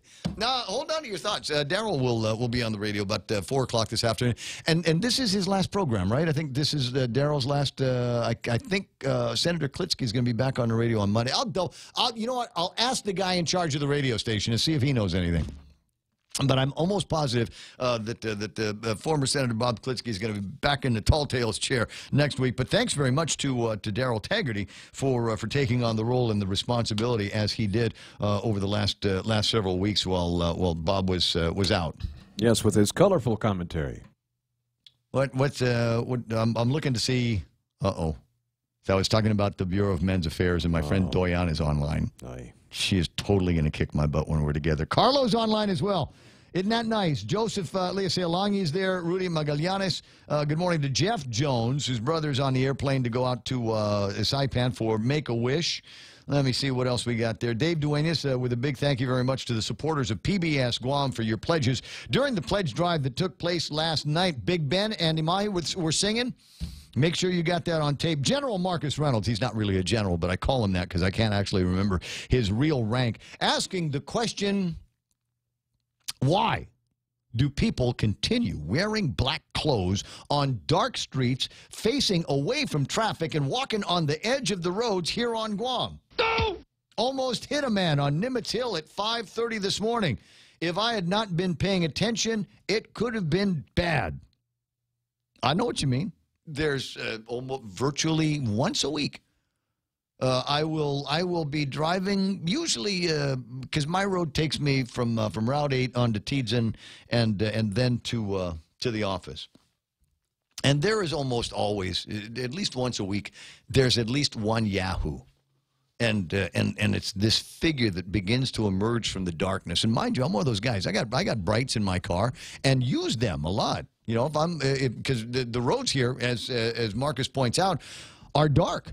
And so I'll drive with the brights on unless I've got oncoming traffic. And even with the brights on, I'll be driving through the roadway, and a figure will begin to emerge. Right, it's like one of those things, like in the late night radio, they talk about the dark people, people of the darkness, and slowly coming out of that darkness, you see a figure emerge, and eventually you'll be able to make out the figure, usually of some Micronesian walking kind of that way on the road, not wobbling facing or walking. Same. You know, it's kind of hard to tell. Yeah, because it's dark. I don't want to make too many assumptions here, do too much profiling. But yeah, it's possible that there could be wobblement that's taken place, and so they're walking the same path that I am, so they can't see me coming, as opposed to walking down in the other direction. Yeah, same thing on my road this morning. Saw a tall guy, rather tall guy, pasty white, had on his dark shorts, but it was in the dark part of the road, and, you know, luckily he was actually on the sidewalk, but I've seen them run in the street there, and had he been running in the street in that particular portion of the road, right, I might not have been able to see him until it was too late. Despite the pasty whiteness of his legs? He really, and he had no shirt on, so he was super pasty white, top and bottom, but it was so dark. It was so dark that he just kind of popped up there at the last minute. Well, you know, out here in the tropics, it's a little bit darker, I think, at night than in some other places. No, I'm serious, because there's other places. You go, you couldn't say that in Hawaii with all of the natural, the man-made light that well, that's out. the thing, yeah. You know, and that reflects off the clouds, and I don't know. There's I think you're just more visible. Yeah. And plus, I think in Hawaii they don't let you walk on the roads. Generally speaking, yeah, there's sidewalks, and well, look, if you walk on the road in Honolulu, you're going to get run over. Hello, here. Well, it's starting to happen that way. Is the point, and I don't know. I don't know. That's the thing that we've one of the things that we've got to punch through here. And you might put sidewalks, and people still get hit in sidewalks out there, but it would help. You could put more lights out there, and it would help. But the thing, and all of it is we just got to tell people that you don't walk on this side of the road. You don't walk here. There's no pedestrian walking here. Put a couple of signs up. It knows like you should be able to look to go from here to there, but you can't. And don't cross the street here. Cross the street at the crosswalk. Try to do that. This will become a bigger issue, and it's hard for me to say this because again I don't want to get into the profiling. But all of these deaths on the roadways, I don't know that anything is ever going to get done about it. And, you know, my nephew was asking me, I said, what about that area between Marine Corps Drive and the airport? And there was another family of Koreans yesterday morning that were walking dark on the area with no sidewalk there. And somebody said, well, what's it going to take? And I said, for the first non-white or non-Korean or non-Japanese, right? Those go underneath the radar. But when a white person, somebody from around here, Korean or Japanese, when they get clobbered out there, then maybe something is going to happen. Then maybe something will happen. Hey, it's 9:51 in the morning, and I'm got a couple of other things in the table of contents that I wanted to riff on, up to and including a notice here that there's no school on Monday for the Department of Education schools. DOE schools are going to be closed on Monday because it's this Discovery Day and Heritage holiday, for which, frankly, I think they should be in school for, so that teachers can teach them about our heritage, our culture, and our history, instead of giving them the day off to play the Momo game and to be on Facebook and Instagram. Be right back. Experience the Take Care difference. Take Care members can count on accessing a high-quality, credentialed network of on-island providers, including the convenient one-stop FHP Health Center and Urgent Care, access to an extensive off-island network of providers, and the island's largest offering of free fitness classes and health education programs. You can count on Take Care to deliver comprehensive, accredited insurance coverage and quality health care when and where you need it. Take Care. Our island, your health plan. Learn more at takecareasia.com. Here at APL, our core values give the company its heart and soul. Whether it's connecting your business with our global network through our newly enhanced service or investing our efforts into giving back to the community, APL is committed to serving you. We humbly honor the opportunity to find innovative solutions for you and your business. To learn more about our enhanced service, call 588-4651 or visit www.apl.com/Guam for more details.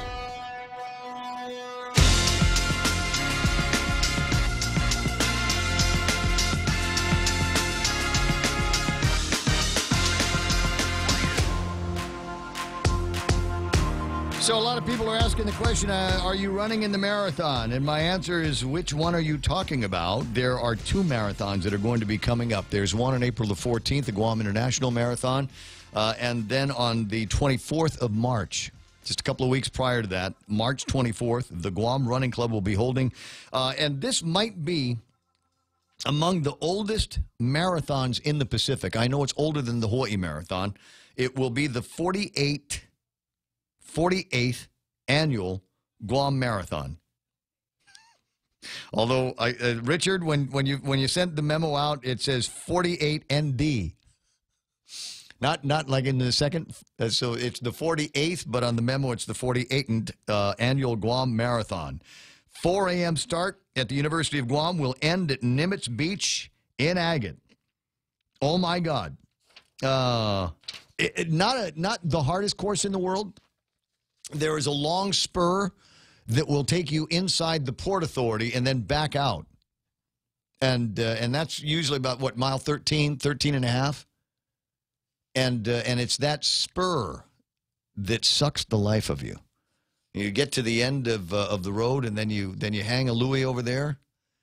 And then you've got the headwind on the way out of the port. But once you're done with that, then it's straight down to Agate and the Nimitz Beach. And that's where it's all going to end up. So for a lot of people that are going to be doing the Guam International Marathon, like myself, this one here will be practice for it. So we'll see what happens. Although they're completely different courses and completely different layouts, it's still a marathon. It's an opportunity to get a couple of marathons under your belt before the end of springtime. So that is cool. And what do you do at the end of the marathon after you've blown off about 2,600 calories? We eat. You eat. That's what you do. Well, I mean, it's after you've had the beer. I mean, that's the thing. I've always made it so that at the end of whatever marathon I'm running, I knew where I was going to find a cold beer when I was done. I find I'm not that hungry or thirsty after a marathon because, frankly, it just doesn't work that much out of me to sit there and watch y'all run. I hear that. March, tomorrow month, but it's also Frozen Food Month. It is the highest sales month for frozen pizza. You any good at frozen pizza? No, I have no oven. Oh. So if you want a pizza, you have to actually go someplace where they have an oven and cook it for you. Yes. Okay. Yes, yeah. All right. I'm not big on frozen pizza. And even though I've got an oven and a microwave, I'm just not big on the concept of frozen pizza. I don't know that you're able to make them good. There used to be a place here out in Manila, Mama Tita's Pizza, and the way it worked was you go in there and they've already got the pizza laid out in dough form, right? And it's all, and then you go, I'd like this, and this on it, and they put it all together, and they didn't have an oven there. The idea was for you to take this prepared pizza to your house, cook it up in your oven, right? Yeah. Yeah. And I don't know what happened to that business because I thought that was pretty good. I always thought that was a great way to start the weekend. Was just go over there and get a couple of pies, stick them in the oven, and then that was it. Pizza party Friday night. But they don't. They're not doing that anymore. But frozen pizza is supposed to be big here. So without an oven, I cannot ask you the rest of the question. So if it's not frozen pizza for you, what is your favorite frozen meal? Yeah, TV dinners. Just the TV dinners? I do those. Yeah. So I don't have any TV dinners at my house. I have there's chipped beef and white gravy. That's good. Yeah, on some rice. Well, I like it on a piece of toast bread. There you go. Yeah, and the old name for it is something on a shingle. Yes, right. It's very familiar. It's I like making familiar. it. I like making it from scratch. You know, cook up some sausage. And then get the sausage out of there. Keep the oil in there, man. Throw a little flour, a little water. Get that gravy made up. Yeah, because you're Texas, and nobody does white gravy like Texas guys, right? Yeah, I got you. 9:57, and then there is another food story, an amazing food story, and this applies to everybody. There's two kinds of people in the world. There's the kind of people that are okay with food on the plate, and then there's people that the food on the plate cannot touch. So if you've got meat on your plate, it's not allowed to touch the vegetables or the rice or anything else. Wow. And so, believe it or not, there's a company out there. I'm serious. There's a thing called cubbies. It's a food cubby. And they're basically little kind of bumpers that you put on the plate that will ensure that no one dish will touch another. No one piece of your meal will touch the other piece of your meal. We've just gotten silly with all this kind of stuff, man. Right? Well, those people could never be around me if I'm having my typical breakfast of the eggs with the hash browns, because I just pile it all up. Yeah. It's a dog's breakfast, It's going to basically. look that way sooner or later. That's what it looked like in the stomach. Gabby says chicken pot pie. Gabby LG says the chicken pot pie is the go-to frozen. I don't know that I've got the patience for that because it sounds like one of those things that's going to be in there for 15 minutes. Yeah, but you can do a microwave one in about 6.5 minutes. And just as good. It is. Yeah. No, well, I mean, that's the way I do fine. the chipped beef on white gravy. That one goes in the microwave in a bowl, so there's a little bit more control on the heat and the temperature. But that is among my favorite things, and what the heck, just bachelor food, and it has been like that for virtually all of my life. 9:58 and change, and other items in the table of contents that I still haven't gotten to. What do we got here? Guy pleads guilty. Oh, did you see this? It's just one of those stories. I don't have time to do a complete riff on it, other than just a reminder that sometimes there are criminals out there for which I don't think there's any kind of redemption afterwards. There's a guy that has now placed his career and the rest of his life at risk because he couldn't keep his hands off vape juice. He's now found guilty, I believe, or pled guilty to stealing vape juice from an open box at I guess at the post office or someplace. Really? Vape juice? Huh. I'm sorry. I'm just hearkening back to a time where there was no such thing as vape juice. There's a addition to our language that has it. And doesn't vape juice sound like something that you ought to be spitting out? Like it's in a Coke bottle or something. People are vaping and they spit, and that's their vape juice. At least that's the way it works in my head of being a non-smoking, non-vapor. Okay, I got to go. We're KUSG Agana. Have a good weekend. Back with you Monday. Back on the Hill, I'm Lisa Lacera, Fox News. President Trump's personal attorney once again answering questions from lawmakers.